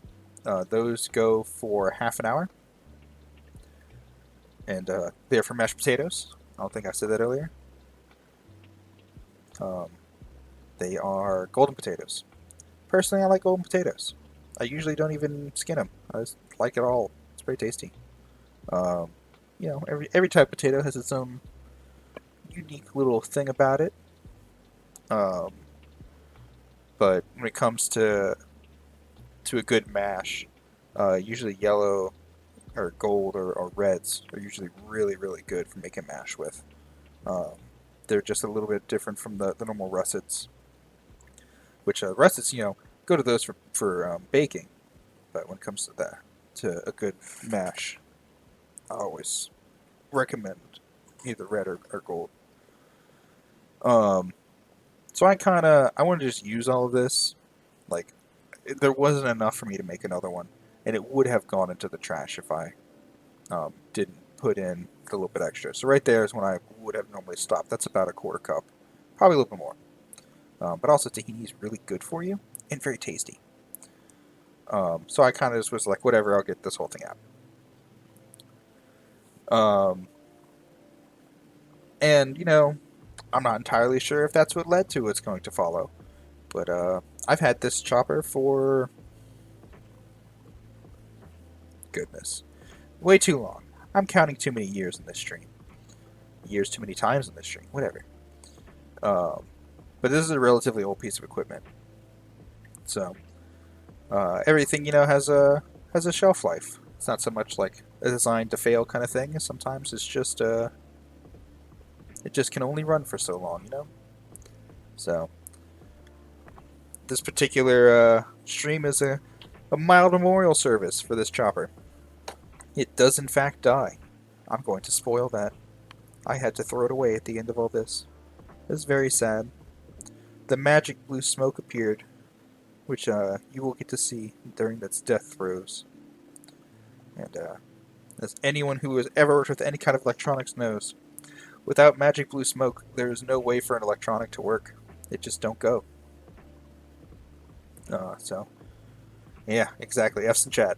This is a lost boy. But hey, now my wife has something to get me for Christmas. Yeah, dude, the ninja stuff is amazing, but it's also so expensive. But that's why. You use what you pay for. You get what you pay for. Um, like, I've never heard anything bad about a ninja. Much less the ninja blenders. You know. So I'll, I doubt I'll get one just because of the price and everyone's a little awkward now during life with jobs and such. But hey, I can always hope. Yeah, that would definitely make sure it blends well, though. I'll tell you that right now. You get them good horsepowers in there. They'll chop through anything. So all of this is for fajita bowl, by the way. I'm not entirely sure if I said that. I think I said like minute 12 of this stream. That was it. I didn't want to do the lost bell pepper. I didn't want to do proper fajitas because these are going in the fridge. Might be 7 days for you, mine. Who knows? So I just kind of did all the ingredients over some rice with a bit of the steak. A little bit of oil. I try to, whenever I piece things together, whenever I get to a stopping point. I'm looking for salt, by the way. Yeah, there it is. I try to season all my pieces, so when I put it all together, I know that each part has been seasoned, and at the very most, I might call my wife over to taste it and just be like, "What do you think it needs?" Um, and everything else, I'll kind of, you know, all those parts are already done, so you don't have to worry about it. So right here, it started making a weird noise, and I noticed that it was very thick. So, I mean, that's the tahini oil, or the sesame oil, so might as well put it back in there. Should have been there to begin with. Um, my recipe calls for olive oil. Um, you There are recipes out there for like if you search like restaurant hummus or something like that, they'll do like some root vegetables, usually like carrots and onions, in a little bit of water and boil it up, and then blend the water and then use that as their base and emulsify it that way. Um, I've never tried it. I don't have a blender. Um, my blender was destroyed during a sand casting thing during my undergrad because I needed to blend kitty litter into a fine quality sand. Um, and all that we had was my blender. And at the end of that, I wasn't about to use it for food again because it was ruined. The blade was dull. It was terrible. So yeah, once your everything's in there, you just kind of add there. So the recipe says to go with like I want to say it's a quarter cup of olive oil. I kind of just go until the consistency's nice. You never want to go too hard in the beginning because not everything's chopped, so it may not feel the right way. But I, at the end of it, I think I put closer to like a third, maybe a half a cup of oil. Um, and that recipe is solid. Back in the day, I would make 3 or 4 different hummuses and buy various breads, and there you go. That's when it started making the sound. I was very worried about it. Kind of tell it was going a lot slower. Yeah, probably. I would say so. Um, Especially if it's with the water one might be a better situation just because of um, it makes a smoother hummus. Like if you go to excuse me, sorry, if you go to a restaurant or hummus, theirs is usually that like really smooth stuff. So that's usually the go-to for them. This is a more water-based. Um, so I would imagine with that it would be a lot easier. And almost just because you're using chickpeas, most recipes are geared towards 1 can of chickpea level. I did put way too much salt. Oh, I feel so bad. This can be so salty when I eat it later. Oh well. So as long as they can kind of fit that can plus a little bit more, you'll probably have enough room. Um, yeah. So there, it officially is acting up, and it's stopped.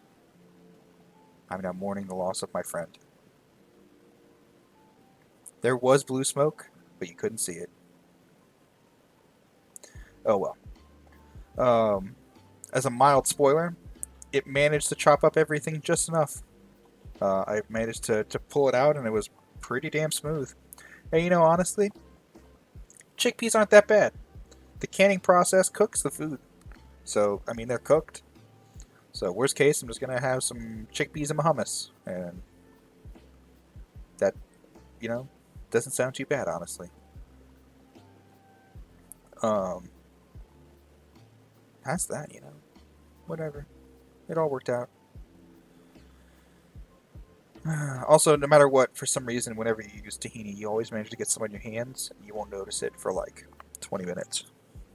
And then suddenly you'll just be like, why am I sticky? Please excuse me, I'm going to drink some of my delicious coffee.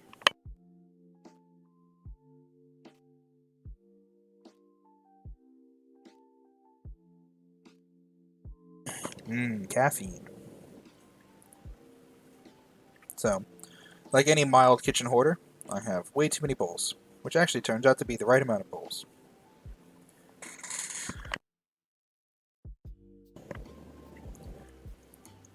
So currently, what I'm setting up to do is to make a seasoned cheese topping for my focaccia. This is not the first cheese slicer that I've opened or owned. Bleh. If you may have noticed, that handle is a white plastic, and that thing is a metal thing. That's because that plastic one was from the old one that shattered in my hands when I tried to use it one day because everything was plastic on it. And I gripped it like that, the handle exploded. It was very awkward because I was mid chopping. Man, I never noticed until I'm watching these how much noodle just like stalks me. Who's that tiny little puppy right there, by the way?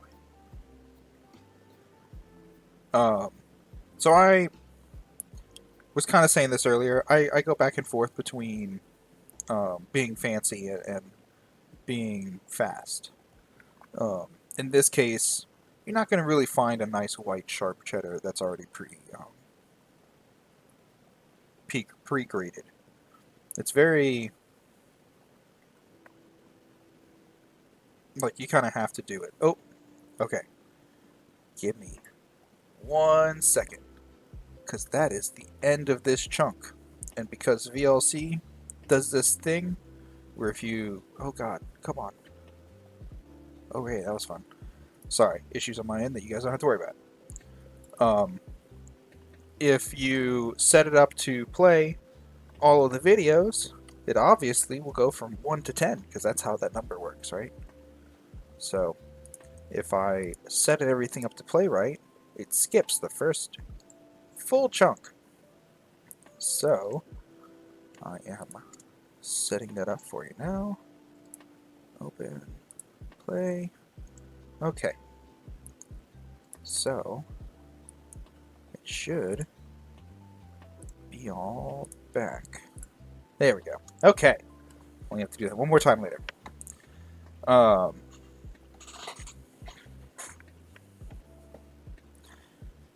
That completely threw me off. Anyway. So, this focaccia recipe, as I've said probably like 6 times now, I make very often. And by itself, without anything, just how it's, the recipe says like sprinkle salt and rosemary on top and it's done. Or you bake it and it's done. I like cheese. Cheese does not like me, but I like cheese. So, we started playing around with different recipes and or mixtures, or whatever you call it. And through just the massive amount of bread that I was making, we found this nice little fun topping where it's usually white cheddar. Yellow cheddar, it still works. I mean, I still have the issue of like the fat kind of coming out of the cheese and causing issues later, as you'll see. But something about the white cheddar is just tasty, you know. Do that, and then I'll season it very heavily with paprika. Um, I just like paprika. I don't really know what it is about it, but it's a very tasty thing. I guess the flavor is what I like about it. That's what I would say. Um, so I was kind of loosened up a little bit, hit it real heavy with the paprika, do salt and pepper, and once again I remember that I shouldn't shake things while trying to record for streaming. Italian season, that's the word. And just kind of put those on there, mix it up real good, and make a topping. I guess that's the word I'm looking for. Is just a topping. Um, and then that just goes right on top of the bread after it's put into the pan. Um, it's very straightforward. It definitely is. It is a layer of over seasoning on the top that when you just take the bite is enough to bring everything down. This is what happens when I try to be fancy on stream. I lose friends like that poor little bell pepper. Anyway, but yeah, so the the dough, you let it proof to half the size. It says sheet pan. I have my little 9-inch rounds, so I'll just divide it, put it in there, a little bit of oil and stuff on the pan so it doesn't stick too bad. Then you just use your fingertips and kind of like push it into the sides, and then I just massively cover it with this topping. Yeah, poor little noodle. She just wants some food. And unfortunately, I went a little too hard on it this time, and a lot of the fat from their topping will kind of separate out. Because I mean, it's milk, and you know, it's fat and milk. You get that grease, unfortunately. Oh yes, stopping things from burning, always precedent over immediately taking out stuff. But your topping can kind of, or can, separate out, and it'll go down the sides, and then that extra bit of fat is enough to circumvent all of the efforts that you put into trying to get them to not stick. It didn't tear apart the bread, because I don't really show the whole process. Towards the end, I was realizing how long the stream was going for, and I started being a little more selective in my stuff, what I was actually recording. But it all around the edge had just baked right to it. It was very frustrating. For this, I just used a little bit of olive oil to kind of grease the pan. What I should have done is done this and then lightly dust it with flour, and you just kind of roll it around the pan and it'll stick to it real good. And then that forms a nice little barrier for everything. It stops it as much. So this does bake at 400. It is one of those breads. It's not a 350 bread. The carrots that I was cooking earlier are still in there. They kind of just were cooking. Like, there's a very ambiguous recipe.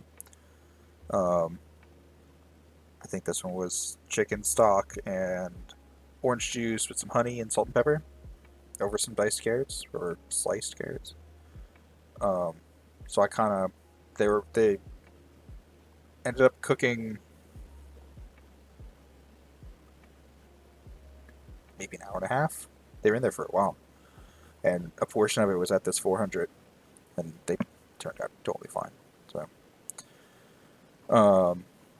but yeah, you're at this point you do punch the dough down. So you know, feel free to be a little rough with it. Just use your fingertips to kind of get it down as much as you can. I don't know if it was because of me using regular flour instead of bread flour this time, or me having to do my extra kneading to get the onion in, because I totally spaced on getting it out then, or putting it in at the right time. But it was a little bit rougher. Normally it's a much more cohesive dough. But you know, it turned out really good at the end. That's what I ate for dinner. It was very tasty. But yeah, so looking over the workstation, make sure nothing's burning. Just a massive handful. Just trying to do a nice 50-50 split between the two. I was not the worst when it came to dividing my dough. They were relatively even when it came to the height, which is always nice. Sometimes you think you get it right down the middle, and it's like way too big on one of the pans. And by then, you know, you can't really like take a chunk out and mix it back in. Like, you're kind of committed at that point. But you know, whatever, it worked out. So get all that cheese, all nice and deliciousness. Also, this originally cooks for 20 minutes with the just by the bread itself. That cheese adds like an extra 5 minutes to everything. But you know, it doesn't like make parts of it burn. You have to cook it at a different time. That's all. You gotta be adaptive. First time I pulled it out after putting an ice topping on it, the whole middle was just raw. Had to put it back into the oven. Nothing wrong with that, you know. Sometimes you just gotta get it going. But it was definitely awkward and frustrating to deal with at the time because I wanted my bread, you know. And if anyone does do fajita meat, they understand the price involvement of that. So sometimes you just gotta get the cheaper offcuts. So that's what that was. It's just me trying to get my food done. Testing potato. Everything's good. So, while being very careful, because I don't even want to think about the amount of times I've burned myself while doing this particular task. Drain my potatoes. This is way more potatoes than that colander can hold, so it's always a fun adventure when that happens.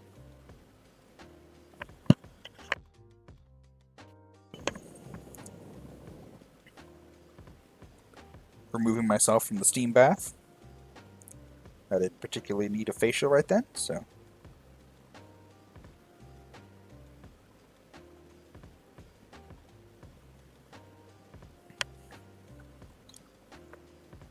So all these are going into a mashed potato that I'm not going to say I'm unique in the way I make my mashed potatoes. I'm just going to say that I make my mashed potatoes in a way that I haven't seen very many people make. It'll be amusing to watch. That's the best way I can word it. But they are definitely creamy. They're definitely dairy filled, which is probably not the best for me because I am lactose intolerant. But God, they're moist and fluffy and delicious. And I'm not entirely sure how much of that my mic just picked up, so if you could hear all this stuff in the background, well, I'm sorry. Poor boy. Anyway. So, at this point, the bread, once you put it in the pan, you still have to wait for it to double up in size again. So it's the usual stuff. Let it proof, put it in your pan, proof again, pop it in. So, no,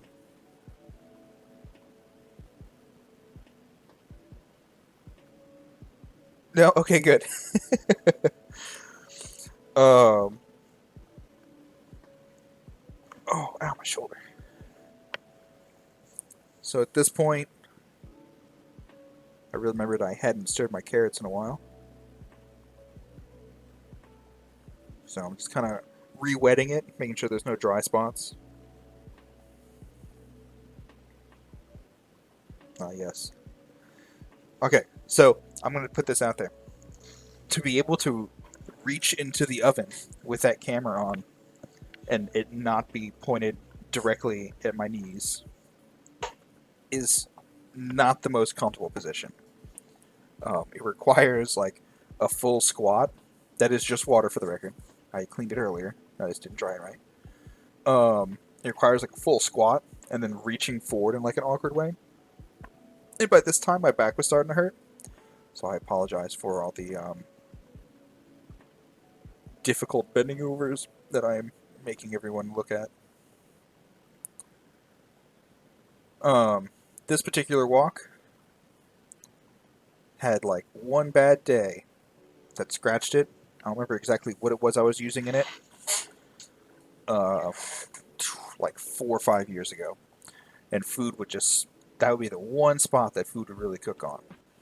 And in the process of cleaning it, it would just take off more and more and more of the non-stick surface. Until now I have like that huge chunk of just steel on the bottom. So, let this be a lesson, everyone. You should not use metal things on a non-stick thing. It may seem like a quick fix. It may not seem like a big issue right then.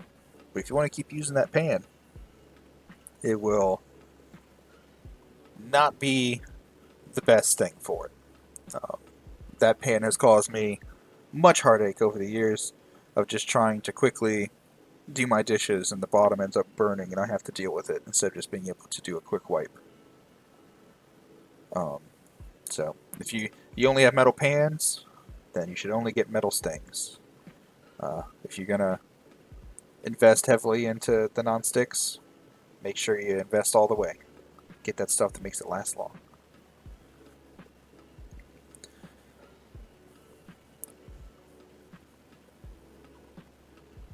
This is nice music. That's kind of noticed. It's been kind of background now, but this has a nice little beat to kick through. I'll probably start cutting out the cleaning up more.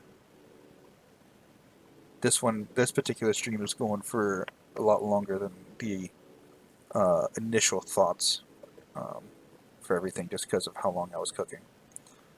But yeah. Anyway, so that's my handy dandy slap chop. I don't know what the actual name of it is, but I slap it and it chops things. About a pound of mushrooms. My wok. So whenever I cook with butter, I use at least a 50-50 blend. I'll do like minimum.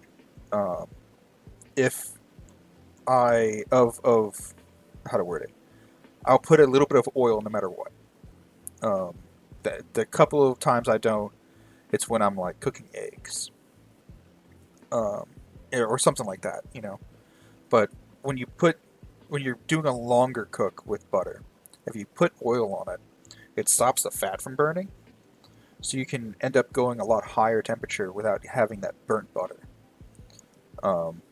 So that's my advice there. If people like cooking with butter, you know, throw in a little bit of oil, and you won't get as much smoke. It won't burn as much, and you'll still get that good butter flavor. So let's see. Ah, yes. Moving things. I thought I was going to check the list. I was all ready for that. The importance of keeping a clean workspace. And a trash bag, so you don't have to always keep going to the trash can.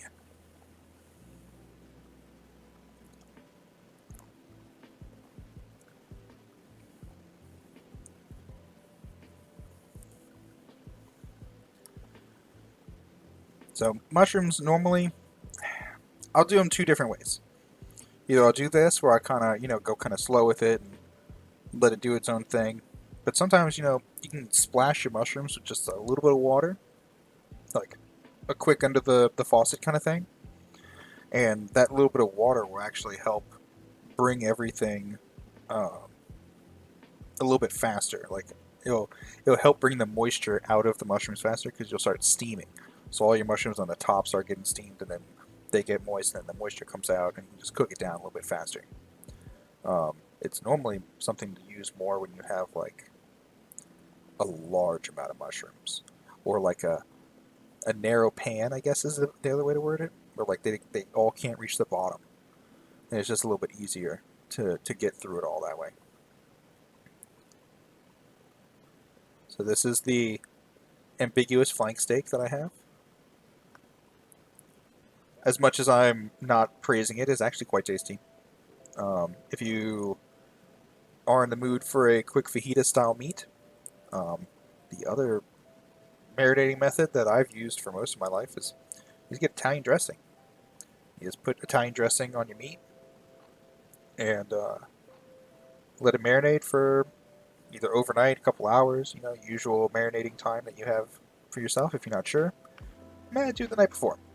If you need to rush it, I would say at least an hour.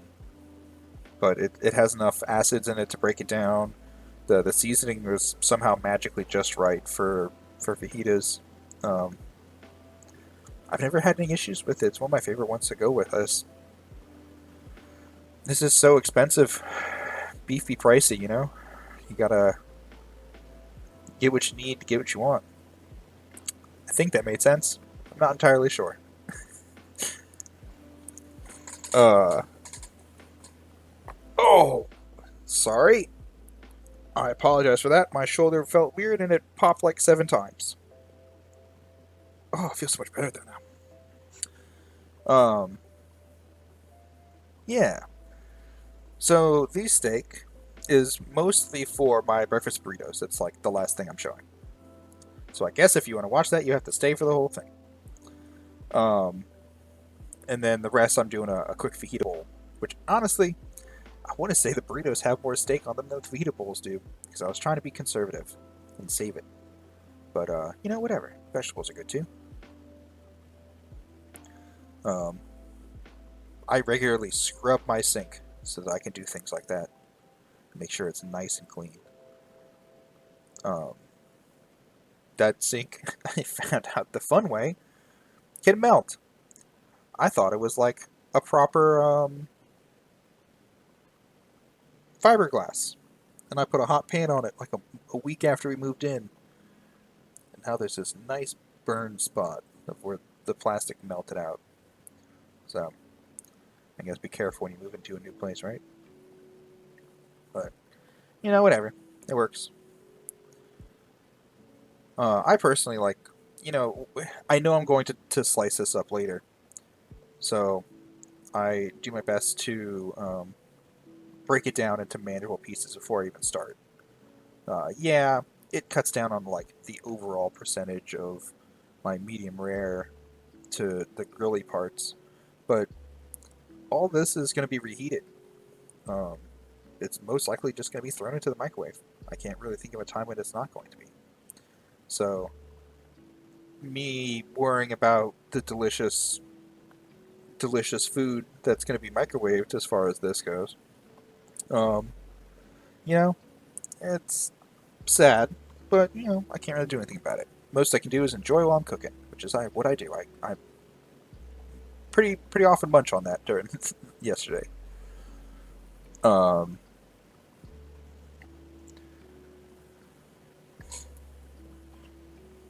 sorry. So that was a quick way to test how hot my pan was. Just splash some water on it.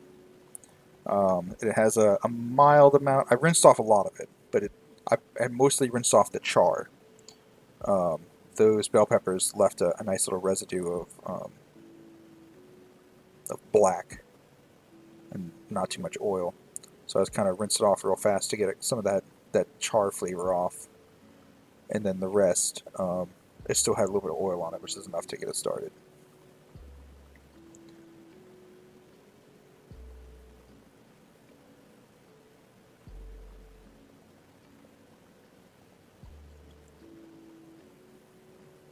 Let's see. Just making sure that I did not forget and my oven was still good. Getting the mushrooms nice and tossed. Looking pretty close. For the most part, I like cooking mushrooms until all of the liquid is gone. Like, because of the way that I did this, there's a lot of fat involved in there. But, like, you can kind of tell when it changes from a water to a fat. Make room for the bread. The carrots had to come out. But, whatever. They end up cooking, like I said, I toss them back in when it's all done. And they just kind of went. They were the sideshow.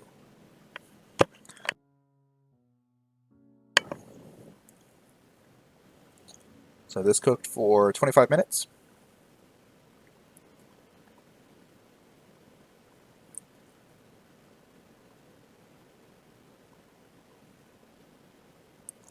At this point, I also realized that it was originally around like 45 degrees outside. It turned into like 80. So it was getting very warm in the kitchen. There we go. My spread of cookbooks. Isn't it beautiful? Yes. Yes.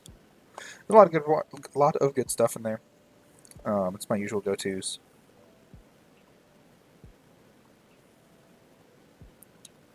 So a good bit of those mushrooms I'm going to put into the fajita bowls. So making a little space for them so they don't go anywhere silly.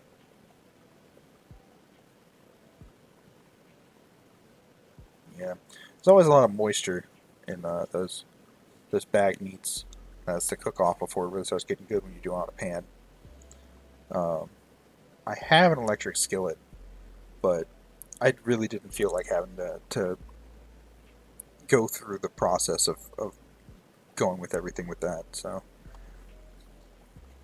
it's a great thing.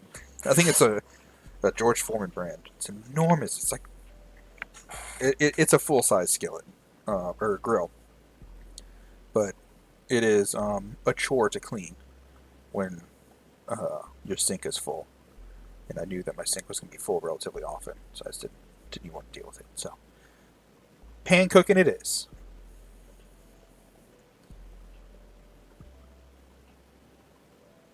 So this is my apple onion chicken. Tried to leave all the apples and onions in there, as that will become the sauce. Um, so just in case anyone news here and hasn't heard it, I do a layer of flour on the bottom instead of doing like an oil or anything non-stick. My house seasoning. Put the onions on, season them with a little bit of flour, season them and put a little bit of flour. Put a diced onion, a diced apple, season that, put the chicken right on top, season the chicken, and then I'll fill it up to about halfway on the chicken with a 50-50 blend of some type of stock or broth and some type of dark alcohol. This particular one I use chicken broth and rum. I've used vegetable stock, and I have also used brandy in various combinations. Probably pretty good with wine. I never tried it. But that will eventually be reheated because it's quite cool right now. And then I add a cornstarch. Sorry, I add a cornstarch slurry. Um, Probably about a quarter cup for that, so it's nice and thick. And just cook it down, and then when it, it kind of, you can kind of tell when cornstarch is taking effect into a thing. Kind of get it going, and when it thickens up, you just pull it off the heat. You can either pour it on your chicken right away, or you can let it cool. It's whatever. So that is the pan container, pulled mushroom, whatever. Well, okay. So the meat's ready. We'll turn the meat. I'll talk about the pan in a second. As you can see, really just want a little bit of color on it. The first one always a little wet. I don't know why. It just is. So, again, I'm not really too worried about it. If it was for someone, maybe, but this is for me. Me and my wife. So, I'm just going for some good flavor. I know that that's the flavor right there. I've had that particular type of bag meat, or whatever you want to call it. And it's not, didn't really need too much on it for it to be tasty. So that particular pan over there, that I was distracted from briefly, is for the shepherd's pie. So this is my ground beef and one onion. Because it was so lean, I only added maybe at most 2 tablespoons of oil to get it going to brown the meat. There really isn't any like fat that needs to be removed. So I just dump it all in there. I don't even remember if I greased that pan. I think I did, but I'm not entirely sure. And just smooth it out. So in my first stream, I did a roast vegetable. It was super easy. It was a bag vegetable. You put oil and butter, salt, pepper, and what is it called? Italian seasoning. You bake for about a half an hour at 350. You give it a good stir. You go for another like 20 minutes. You can either then pull it out then. It's still kind of moist, I guess. It's more cooked. And if you want like a good like roast on it, you can let it go for another 30 minutes after that, and it'll kind of add that brown to the top of the vegetables. So those are already made, so don't think I forgot something. Once that first layer of brown gets in the pan, the meat definitely picks it up a lot better. So I have enough for one pan. I've learned the fun way. If you try cooking this with a giant open spot, you just mess your pan up more. So, whatever. Just go with that. Uh, keep myself clean, because, you know, touching raw meat and stuff.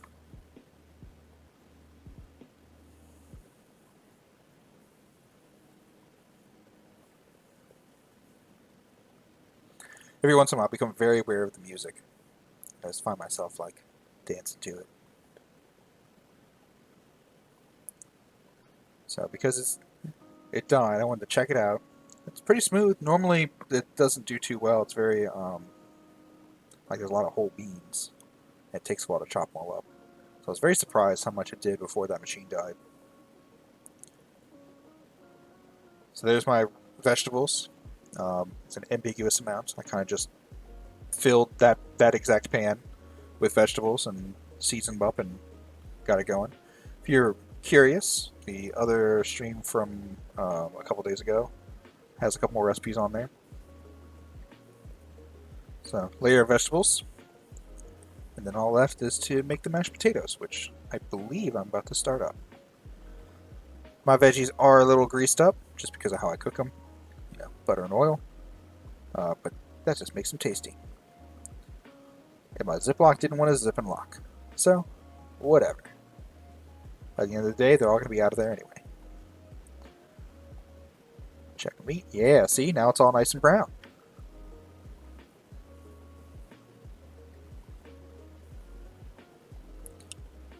So at that point, a lot of the moisture had already come out. It's just the butter that I put in there earlier and the little bit of oil that I added. Which admittedly, I think I put a little too much butter in there. I probably could have put like half and it'd been fine.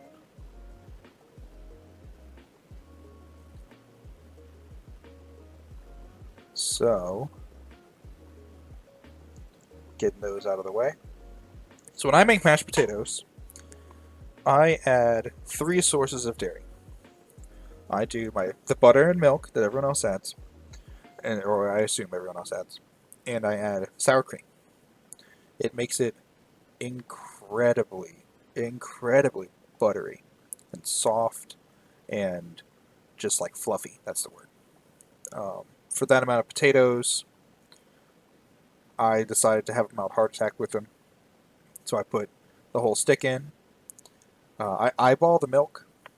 I can't really tell you exact measurements. It's kind of like my wife loves mashed potatoes, so I've made these so many times. You kind of get a feel of how much like liquid you need to add to your potatoes. And I really wish I could give you exact measurements or explain it any better. Oh no, I brought it outside. Ignore the mess. That's nothing. That's just a figment of your imagination to an alternative fridge where I have good sour cream. Good lord. You know, you walk out there, it's one thing, but then you see on a recording and you realize how bad some parts of your house are sometimes. So I'm sorry about that. So I guess the way to explain it is you visualize, I guess, adding an ingredient. So that's about how much milk I would add. And then I have my sour cream. And because it's in the hot pan, it does kind of separate a little bit as you're heating it up. But you just get a whisk and you kind of bring it all together. It kind of... So this particular one, I put probably a little bit too much milk as I'm hunting my whisk down. I probably could have put like half a cup less and it would have been fine. Because it ends up being a lot more moist than usual. Usually when I do this, wet than usual, sorry. Usually when I do this, it's very, what's a good consistency comparison? You know, like yogurt, when you mix it up really well, so it still flows, but it definitely has like a body to it. It usually does that. And I'll make that with my out of my make my mashed potatoes out of that. This one, it was much more on the milkier side. It still turned out amazing. They were definitely fluffy, as you'll see. But it was different. I don't know. I felt like I had to cook it down longer instead of just letting it heat up. That's... Ooh. Excuse me. That was like my main thing that I noticed. You know, trying to keep a Clean workspace, especially when you're dealing with so much raw meat, always important. Also having multiple towels and areas to do things, very nice. Dogs, also very nice. I always recommend a dog. Although I've only seen one recipe for a dog, I can't recommend cooking it. It's a weird recipe. It's a weird cookbook. That's a whole that's a whole different direction for the stream to go as I talk about that cookbook. Um, but there was some alternative recipes, if you will, for a lot of things. But this is my Disney whisk. Mickey's ears fell off I don't even know how many years ago. It is probably one of the worst shaped whisks ever because it's such a big circle. It doesn't like getting into corners very well.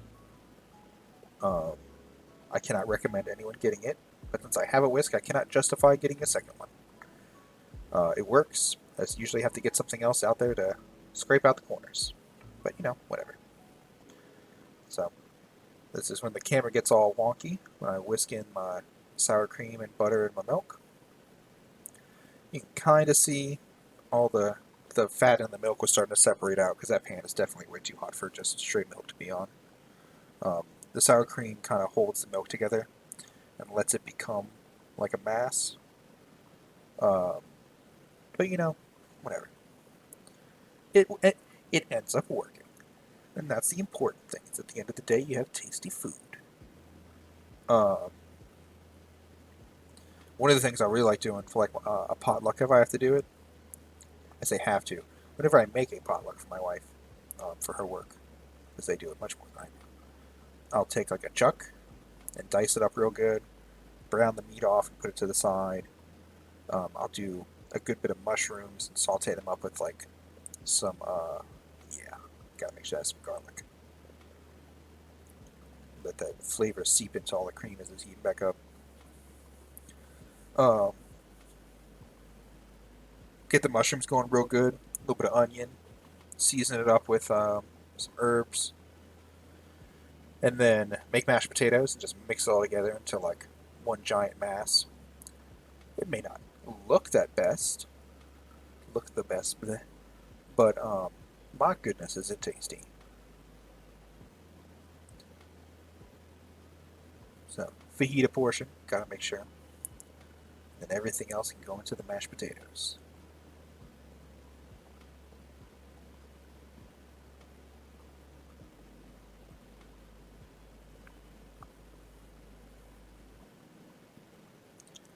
And again, once it's in there, just let it sit. Some of those flavors will seep into the cream and everything and kind of spread it around a bit more. Not be so localized. You won't have flavor explosions, if you will. You'll just have overall flavor. Not that there's anything wrong with having little bursts of different flavors. I'm the kind of guy who mixes everything together, and sometimes this is nice. So, personally, whenever I make a shepherd's pie or cottage pie, because I'm using beef, I like it to be really compact. I don't make like a gravy to go on the bottom or any kind of thing like that. So that's just me. But I'm a very general person.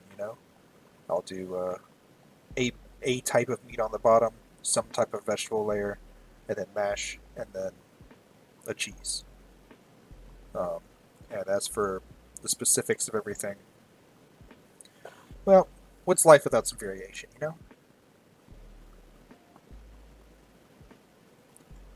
So this is back up to a nice good boil. It's nice and hot, as you can tell from my camera fogging up immensely.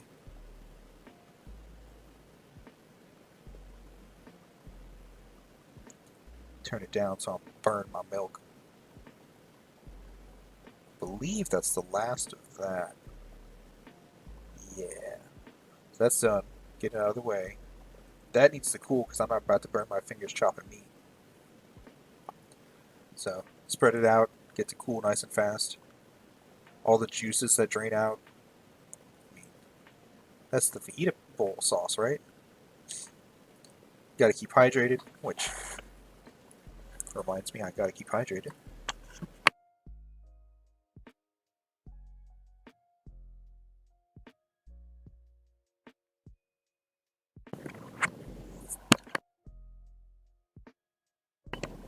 Ooh, there we go. Making sure that I didn't forget anything, that all my cooking's up to where it needs to be. Without this, I'm not entirely sure I would never just completely forgotten something. This was probably the most important bit of prep that I did, was writing out all of the different steps that I needed to do for all the meals. Because I've done it in the past. You think you're done. You turn around and you go to put it all together, and then you realize that there's just one thing that really needed to be in there that you haven't even touched. And next thing you know, you're cooking for another hour. It's just, that is not a fun experience. At home, much less at the work.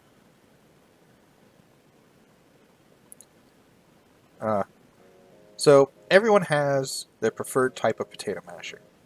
I personally am partial to the the one that kind of looks like a heating coil. This is a big squiggle. It's really thick metal. Um, I could have sworn that I had one. Like I'm pretty sure even now that I have one. Apparently I do not. So I have to settle for my subpar masher after desperately looking for something else that would stand in.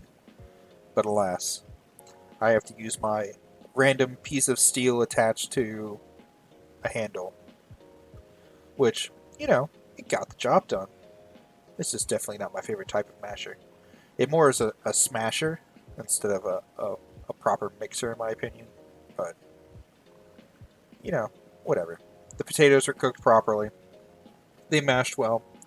Every once in a while, you do that one type of thing where, like, the potatoes just don't want to mash and they stay in huge chunks. But that's why I like yellow potatoes, or gold potatoes. I keep calling them yellow.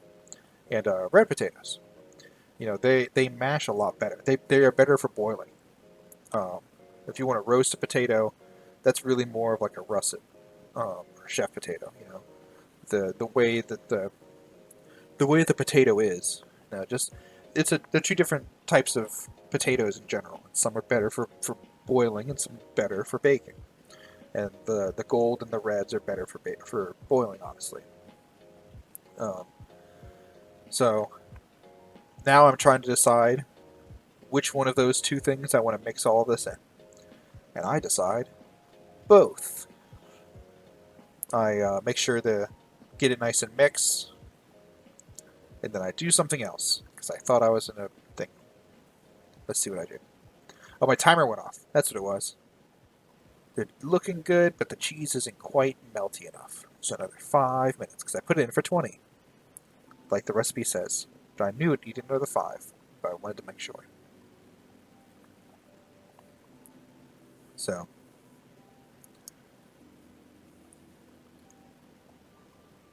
luckily, this wok has a nice handy-dandy handle on the top, which was very convenient, honestly. And the time that I've used it, I usually do end up picking it up. Yeah, trying to decide which of the two is going to go. So what I ended up doing is I add about half of that to my potatoes, because putting all of it in there is way too much to do right now. It's just so, you never really want to add too much liquid to a mixture right off the bat, unless you really have some heavy duty mixing equipment, which I do not, because I'm not about to pull out that KitchenAid again. So do an initial mix where it gets kind of juicy. Also, if by chance, because I eyeballed everything, my liquid is too much, this would have let me stop.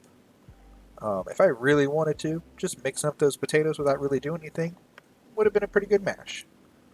But I like me some creamy.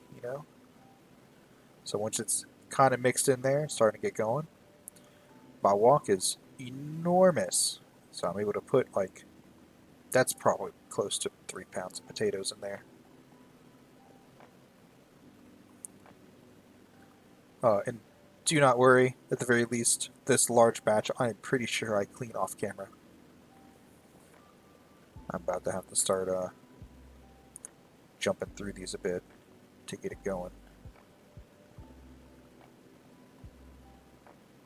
Not just yet, but when it comes to plating, I'm most definitely going to start jumping because I'm not sure why I recorded all that. So, the folding technique, the way to make mashed potatoes, I guess. Now with side of dog that likes stalking me. That adorable little puppy. Nope, Noodle's not in here, but Lexi is. Hey Lexi, how you doing? Nope, she wants to sleep. Well, okay then. I didn't want puppy cuddles anyway. So,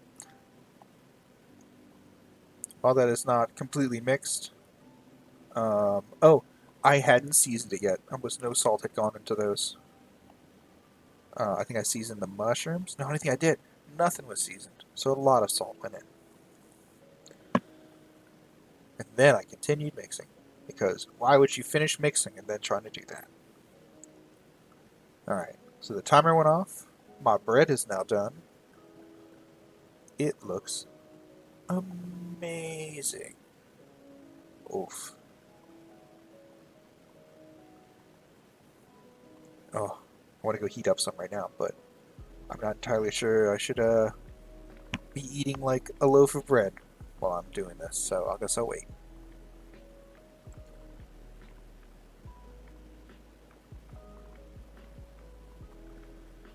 Again, just making sure there is some of this liquid. Yep, stalking dog. Some of this liquid on the carrots. And then right back in. Yeah, so this is a full week of meal prep for 2 people for all 3 meals. I went hard right off the bat, and I'm not entirely sure that was the best idea for my first big stream. Yes.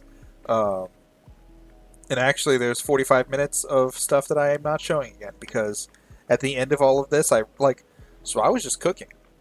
I was late for the movie stream by like an hour because I had fallen into this. And then when I was done, I had been cooking for 5 hours. And I was just like, oh wow, I recorded all of this. I'm going to have to show all of this. So towards the end, I was very selective in what I recorded once I realized how much I had already done. Right out of the GoPro, this was like 47 gigs of footage. It is irresponsible how much I actually recorded of some of the stuff. So when it comes down to plating, I'm going to be skipping. Because there's no reason for you guys to watch me plate 40-something things. But anyway. So,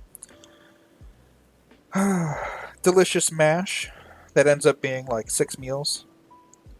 Probably going to be dinners. But my wife, when she was going through the fridge, she saw it. She started singing like, "Oh, I got food," la, la, la, la, or something along those lines. I'm having to immediately remember what her song was, and I can't, so I'm not entirely sure.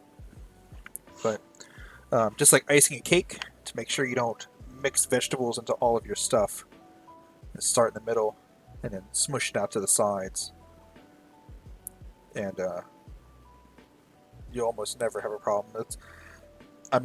I've definitely done it where you move the spoon. Wow, I had a brain fart with the word spoon. You move the spoon the wrong way, and you pull up a whole layer of stuff that just gets spread across the top. So, those little muscle memory things you kind of just start doing after doing stuff for so long. So that went in there for 50 minutes total, without any cheese on top at first. I got a nice good brown crust on my potatoes. Then I added my cheese, which was just pre-shredded yellow cheddar. Ooh, excuse me. at 350 the whole time. And I want to say it took 15 to 20 minutes for the cheese to brown. It was something like that. It definitely had a nice crispy cheese crust when I was done. So at this point, most of the cooking is done. It's a lot of smaller prep, so I may be starting to jump through this a bit more. Checking all the stuff. I want to say this is when I found out I was late for the movie. And I went, oh no. Or was close to it anyway. So normally that bread comes right out. And it didn't. And the second it didn't fall out, I immediately knew that I was in for an adventure. And an adventure it was. It was quite the cleanup. All the cheese along the edges had crust on. The little bit of fat that's on the cheese had gone down the edge of the bread. Now, don't get me wrong. It crisped the bread, so the edges are like delicious. I'm not gonna lie, this is some good bread. But it also made it stick really bad. And at some point soon, I realized that showing you guys this entire process is dumb. And I should be pausing it pretty soon. Right about... there we go. Yay, they're out. Isn't it magical? Everything's in the sink now. And now we have this. And we need the sauce for the apple and onion stuff, which is over there now. But first, we're going to cut up this meat. Which it looks like I edited down. Thank goodness. You know, you deal with manageable pieces. Nice pretty middle. And you just cut so that you're perpendicular to the grain. And that way, like this meat is not the most tender. Yeah, it's all sliced. Look at that. It's like magic. You see, that's the way the grain goes. So you cut so that that's what's pointing towards your knife. And you get artificially tender meat. I say it that way because technically it's not that tender, but because it's all in the little sections, it falls apart. So it kind of counts, right?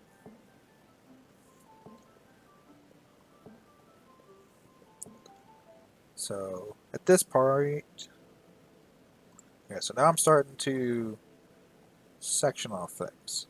I'm going to start skipping through this. Make sure, yeah, so that section, I clean my hands. That's all in the oven, it's looking good. I'll stir carrots.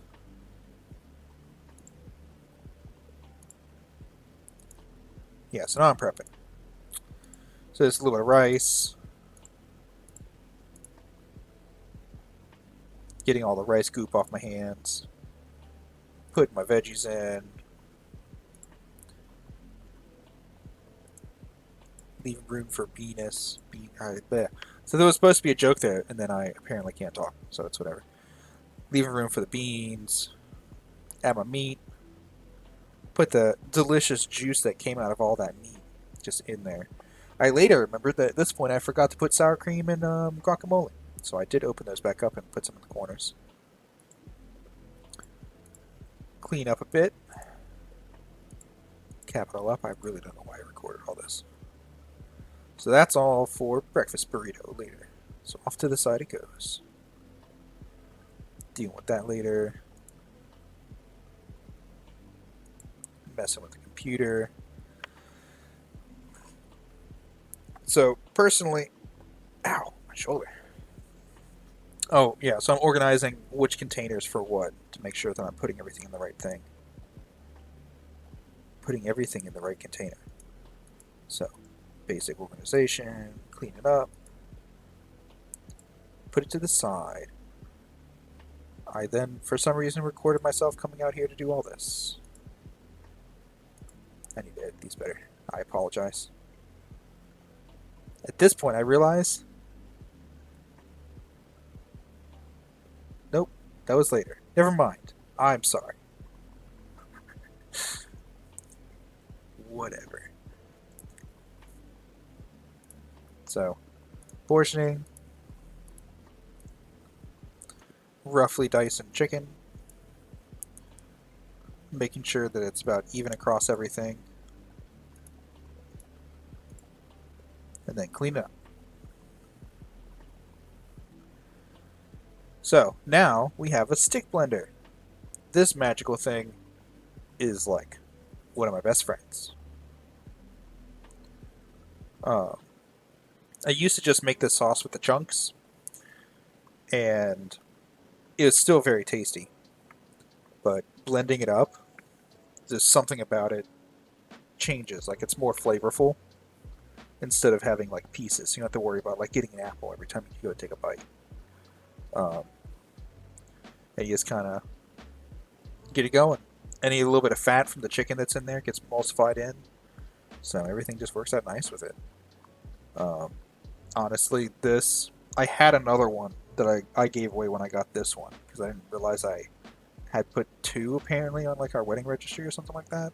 I'm not entirely sure what the full story is of how I got two, but yeah, this was the one with all the fancy attachments. So blend it up really good, turn the heat back on, clean up real fast,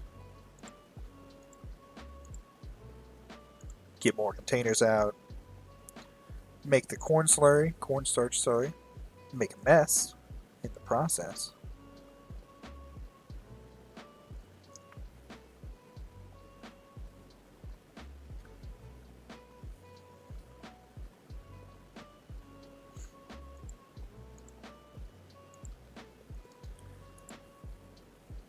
Get that delicious adobo chicken out. Get the last bit of the mash. Got some rice left over, so delicious rice.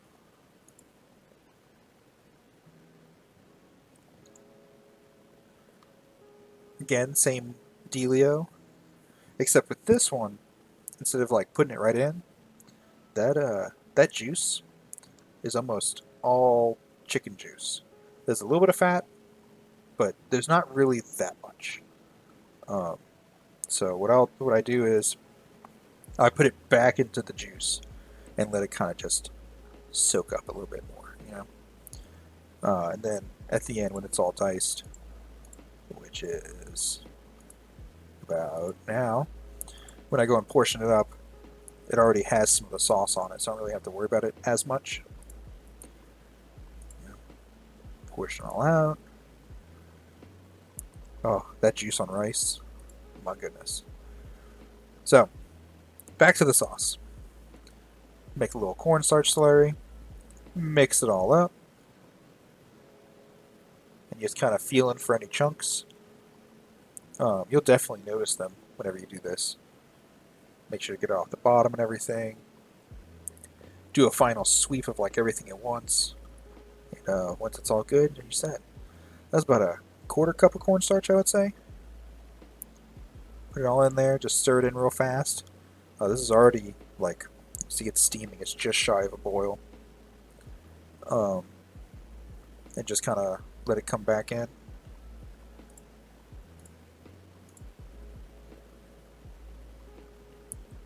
Finishing up those sides.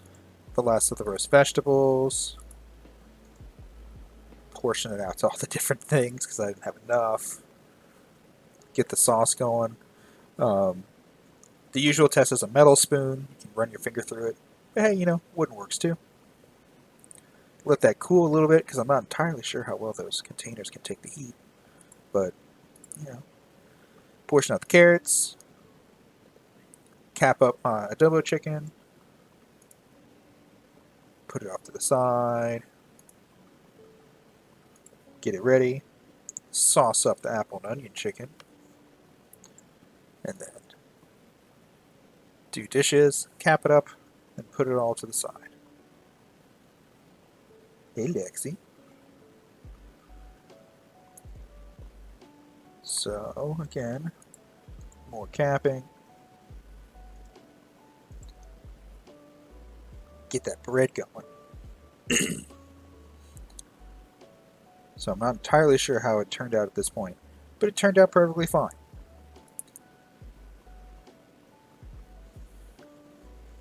Oh yeah. What's up, Goblin? I haven't been looking at my overlay OBS majigger, so I'm not entirely sure if you're still here or not. And if you are, hello. And if not, I'm sorry I missed you. Thank you for tuning in, man. As for cornstarch, I love cornstarch. Flour's all nice and well. If you don't want to heat it, like doing a flour addition to it is definitely the way to go. Cornstarch is more heat activated. You know. Yeah, I try to have someone streaming in the background too. It's nice to have some sound while you're working. We're at that point of the stream where I realized I recorded a bunch of stuff I didn't need to, so I'm kind of chopping through. Okay, cool. Because my thing is like not updating my viewer count, so I'm not sure entirely who's all in here. So, but anyway, again, delicious shredded cheese, some more cheddar. I use like over half of this of a delicious, delicious cheese layer. As you can see, I got my potatoes nice and brown. But yeah, cornstarch is heat activated, so normally whenever I do anything, I'm pretty much trying to thicken up a sauce. So if you put flour, as you cook it, the flour will start breaking down and actually thicken less. You can thin it out by continuously heating it. Cornstarch, will thicken, and then if you keep cooking it, it will eventually break down. Oh goodness. Okay, I think I'm done hiccuping. That was awkward. It will be. It will eventually break down, but for the most part, it's a very nice way to thicken up a sauce right towards the end. It doesn't add a flour flavor. That's also the only thing that I ate that day, was that one cheese stick. Later on, I had a proper meal, but I did not eat very much while I was cooking, and that was a huge mistake. So, again, 10 minutes, it was not enough. I want to say the total cook time, it was either 15 or 25. I really am not quite sure. I also remember at this point that I'm lactose intolerant, and I should take my lactose medicine so I can have this delicious cheese and not kill myself later.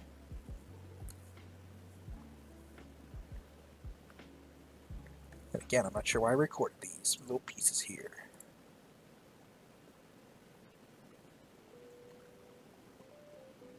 About to start skipping a bit. Let's see what I'm about to do.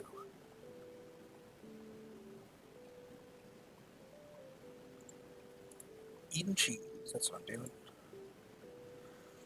Doing the checklist. Oh, the gobbler! That's what I had made. That's super easy. My wife likes wheat bread. I kind of like white bread more. I'll be more specific. I like butter bread. I guess I classified that as white bread internally. But you know, whatever. Let's get through this a little bit more. So, bread went into the toaster, which I didn't show. Yeah, there we go. Bread in the toaster. I showed it. It happened. The delicious bread goes off to the side by the other delicious bread. Clean my station up a bit. Oh god, almost lose a block of cheddar. So, usually, 3 slices of cheddar this way, some cheddar in general.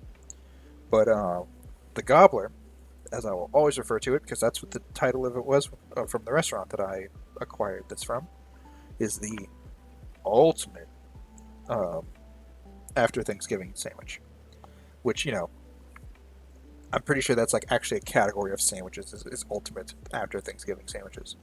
But you do mayonnaise on one piece of bread. I mean, you're going to see it, but you do mayonnaise on one piece of the bread and cranberry sauce on the other. do cheddar, stuffing, turkey, and mixed greens. And it is amazing.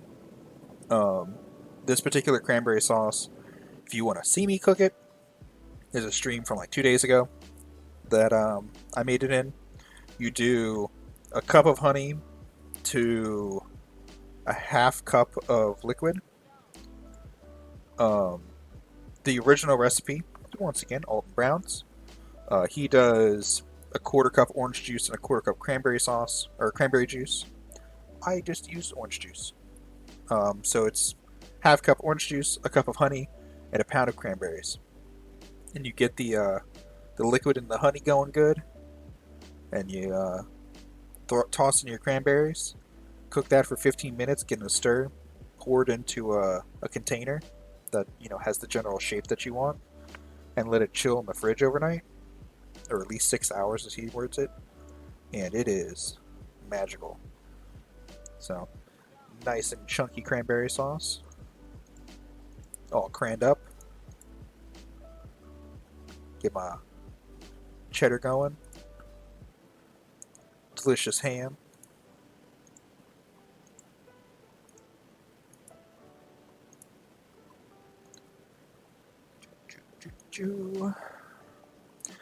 So, if you are in America, particularly the southern area, there's a type of mayonnaise called Duke's. It is magical. At least in America, I'm not entirely sure about other countries. There's this thing of if something is labeled a certain way, it implies a certain type of ingredients, like legally implies. So if you get mayo, it is distinctly different than mayonnaise. I worked at a food processing plant for a bit. I guess that's the word. It was the R&D part of it. But they did wholesale of seasonings and mixes and all that kind of stuff. And if you put like Mediterranean on the title of something, it by law in America at least has to have, I want to say, 7 ingredients off the list of like 12. So, like labeling laws and everything, it has to have a certain level of similarity to what it's being called. So, mayonnaise is much. I will admit I'm unsure of the exact differences, but I do know that if you get mayo, it is not mayonnaise. My particular stuffing of choice at this particular moment is cornbread, because I already have bread, so I might as well do a different flavor that's completely different from standard stuff. Or standard? The stuff I was using before. Because previously, God, I can't talk. I'd had regular stuffing, like just, I think it was like turkey or chicken flavored, but it was like a white bread base. It is good. And to use the Friends method, it's a nice little moist maker. I think that's what he called it. It's been forever since I've watched Friends. But cornbread's pretty nice. Any stuffing really makes it solid. I usually do a hot stuffing. Not sure why, because I usually eat it cold after. But I guess when it's hot, it molds a little better. There we go. That's the reason. When you heat it up, you can actually mush it, and when it's dry, it crumbles. That's going to be my reasoning from now on. So, layer it, clean my hands from all the mess. Put all this on.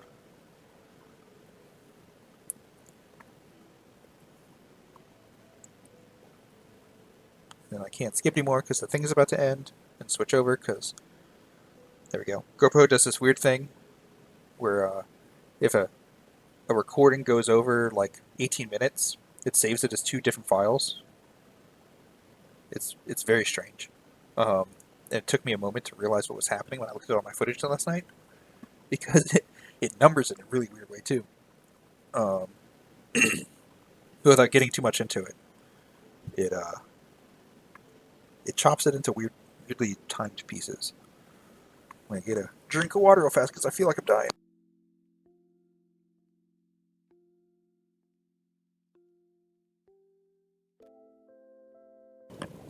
There we go. So, you do that, put your turkey on. Again, I, for some reason, recorded all this. Boom, bada boom. Pick up after yourself. Delicious greens. None of which wants to actually stay on the sandwich. So eventually, I just yell at it. And poof, they're done. Magically. It's like I suddenly learned how to edit briefly. So, clean it up. Clean it up. This is the clean up song. Oh, yeah, I made steamed potatoes the day before. At this point, I realized that I didn't put them into a single ingredient, or into a single meal. So now I just have steamed potatoes. I'll probably take them out later and just eat them as a snack. Maybe? I don't know. I'm not entirely sure what I'm going to do with those. Cute little puppies.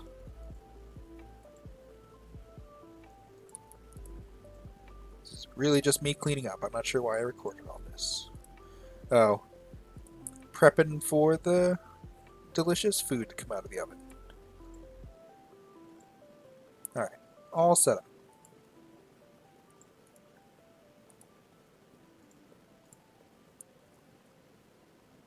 Oh, here we go. Some eye bleach. Delicious puppies. I mean, cute puppies. Cute. They're cute.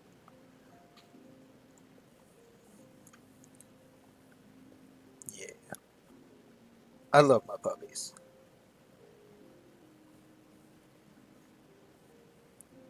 Oh, Noodle wanted to play some more. Okay. Let me set up the next little section. Which shouldn't be too long. It doesn't look like there's too much left. Especially if I keep jumping through like I've been doing. Whoa. Alright, hold on. Oh, that's what I did. Okay. No, cancel. And then this way. And then that. Now I can set it up. And one day I'll get some proper video editing software. Eventually. And then I won't have to be doing this. And I can edit out the silly parts. And who knows? Okay. Back to the kitchen. Woo! Cool little graphics. There we go. Look how beautiful that cheese looks. Delicious, delicious cheese.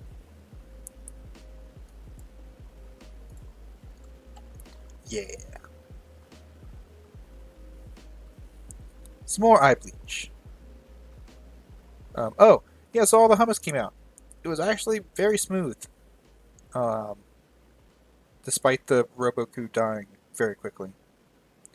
So I just put some baby carrots,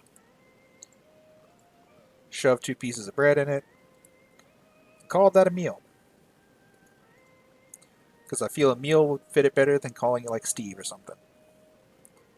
I'm a dad, I'm allowed to make those jokes. Anyway. So, here's my delicious thing. Oh, the cheese is cracking as I'm trying to cut it. It was amazing. So, there's really no suspense here. I portion food into containers. This is, again, one of those things I could have easily edited into a better thing, and I apologize for not doing that. This is a learning experience. I've only been doing this for 2 days now. So, we'll work on that as we go forward, because I'm probably going to be doing this for a while. Because I'm relying on this to keep me sane while I'm working through school.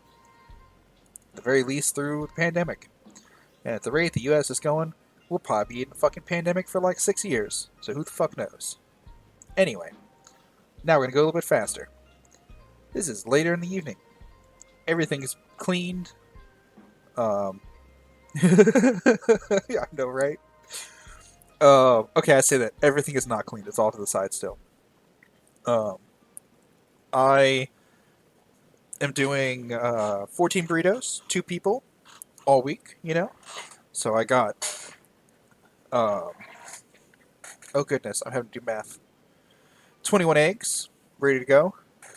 So I'm just getting all that going. This is the last of the eggs. I'm now remembering how to time skip. Look, magical eggs. They're already done. This is the last little bit. Um, I don't know how. I don't watch other people cook eggs very often, so I'm not sure how like unique ways, how many unique ways there are to cook eggs. I do that. I let it cook, and I'll scrape it up and lift it, and let all the egg go back under and set it back on top. No, I buy my eggs in 2.5 dozen, the giant like tray, and when I get down to about 6, because I used to make breakfast sandwiches pretty often. I would go and get another batch, and as I use it, I'll like cut the container out. So like right now, I have like the last little bit of that egg container with like, oh, I counted at one point. It's like 10 eggs, um, just in my fridge, kind of opened up. But no, I am most definitely a food hoarder. Um, I try not to let food go bad, but you know, when you're hoarding food, there's only so much fresh ingredients you can have, and not like be completely unhealthy trying to eat it all. But for this at least, I try to chop my eggs because I'm doing breakfast burrito. I don't want to have to tear it by hand, and I already have this. I mean, for an egg, a plastic spatula is relatively sharp, so I have this sharp thing. So again, I suddenly learned how to time skip at it, going with a solid burrito mixture. You know, that sour cream. This is corn relish. Um, I kind of found it on accident because I was looking for a good corn salsa, and we ran out of red salsa one day, and I was just like, whatever, I'll just use this. It is very tasty, um, and I love it. I'll probably keep using it forever. That is a guacamole themed um, salsa that I thought I showed the label of, but I guess I don't. There, it's heard as. I realize I have my rings on. I'm about to get messy. Also, one of the random things that I cooked in my last stream was these pre-made potato hash browns. So those have been in the fridge. Just pulled them out. They're ready to go. Put down my egg. I want my burrito to be a little bit bigger than that. So, you know, you just break it. Get that delicious steak on. Which at this point I'm not sure how much I could put on everything, so I was a little conservative.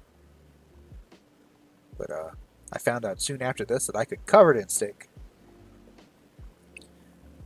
which was very nice. It was a very pleasing breakfast this morning. And then cheddar. To make everyone feel a little bit better about this, I know I've been going for quite a while. There really isn't that much left. This is very close to the end of everything. Boom, they're all done. Look at that. This is them Taco Bell skills that I got right after Katrina way back in '09. You kind of do that. You tuck it in with your fingers and then do a nice little roll. And then boom, you have a grilled stuff. Or I mean a burrito. Or whatever they're called. Oh my god, look, now there's 14. Isn't it magical? Yeah, anyway. So that's it. Those were just wrapped up and put in the fridge. Can you imagine if this whole stream was done like that? You didn't have to watch me do all those silly things? I'm probably going to put more effort into doing that next time. Because I feel bad for showing a lot of the silly things now. But hey, I'm brand new to this. And now I know. But yeah, this has been my cooking stuff. I mean, with Christmas coming up, good. I'm glad. So I've been before all that when I was doing like as a job, I was cooking for 10.5 years. Um, so I can talk about food forever. I've made friends merely just talking about our favorite recipes. Um, so, I mean, I'll probably edit it down, if only for my sake, because this was a little rough. My throat is a little sore. But um, next stream will be around pretty close to Christmassy time. Let's see. So I'll probably do another one similar to this, about the same time schedule, because on Wednesday we're going to run out of food. So 2 streams set up like that, and then the next one will be more of a Christmassy theme. Might just cook Christmas dinner and call it that. It should be fun. I don't see why not. I also need to have some kind of transition thing right here. They'll say like, and that's everything or something. So I'll probably do something like that along the lines while this is all going. But I mean, I can try. Will you cover shipping? I can do shipping. It might be easier for you to come to America though, just with the whole like traveling stuff. Just to put that out there. You might have problems leaving though. That's it. But yeah. Oh,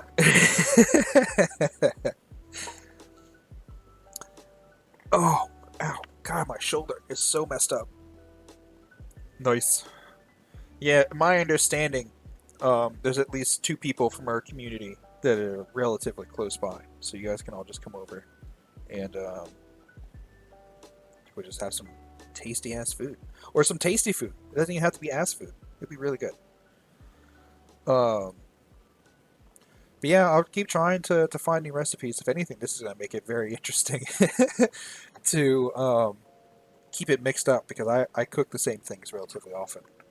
So I'll probably do, I want to say the same things over and over again. The breakfast will probably be the same, and I'll probably just be like, and burritos, poof. But that's because those steak burritos are just so good. But yeah, the majority of people who are going to watch this most likely know how to find me at this particular moment. So feel free to recommend any recipes or suggest or ask for something to get cooked. I have not. I remember someone talking about it. Was that you? It was a couple days ago. I think it was Lauren that was talking about going into the grocery store, and someone was asking about that. Hmm.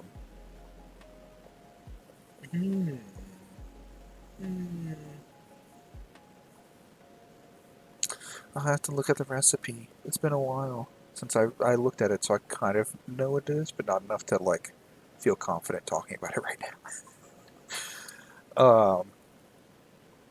But yeah, like if you guys want to see me cook a particular thing, give a shout out, and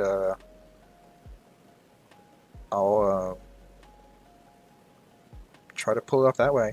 My Twitter's on my channel. I just have a feed on there, so you can find me that way too. Just kind of add me and ask a question. You have a random thing.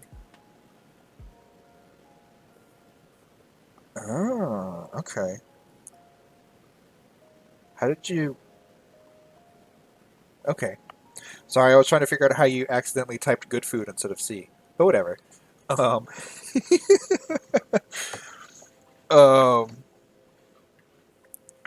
so yeah, feel free. Like, I have way too much time in my life spent for food, in the past. So I'll gladly spread the knowledge and answer any questions. You got a random ingredient that even, okay.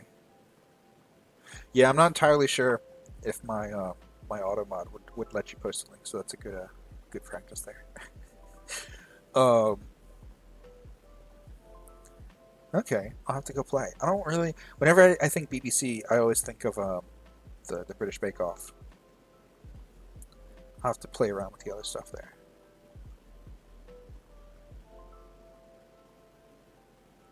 Ooh. Oh, but let it do it. All right, cool. That might be dangerous later in life, but it's good to know. Oh wow, there's a button that just straight says purge. Oh wow, this is the first time I've ever really played with the whole timing out modding thing. That's kind of scary. I'm gonna move my mouse away. Anyway, but yeah, it was a lot of fun. It's like almost 3:30 over here. I was expecting to be going until like 5 just because of how long I was recording for. So yeah, I'll try to get it more of a streamlined stream with less filler, I guess is the way I would word that, and more cuts at least through the ambiguous parts. Um,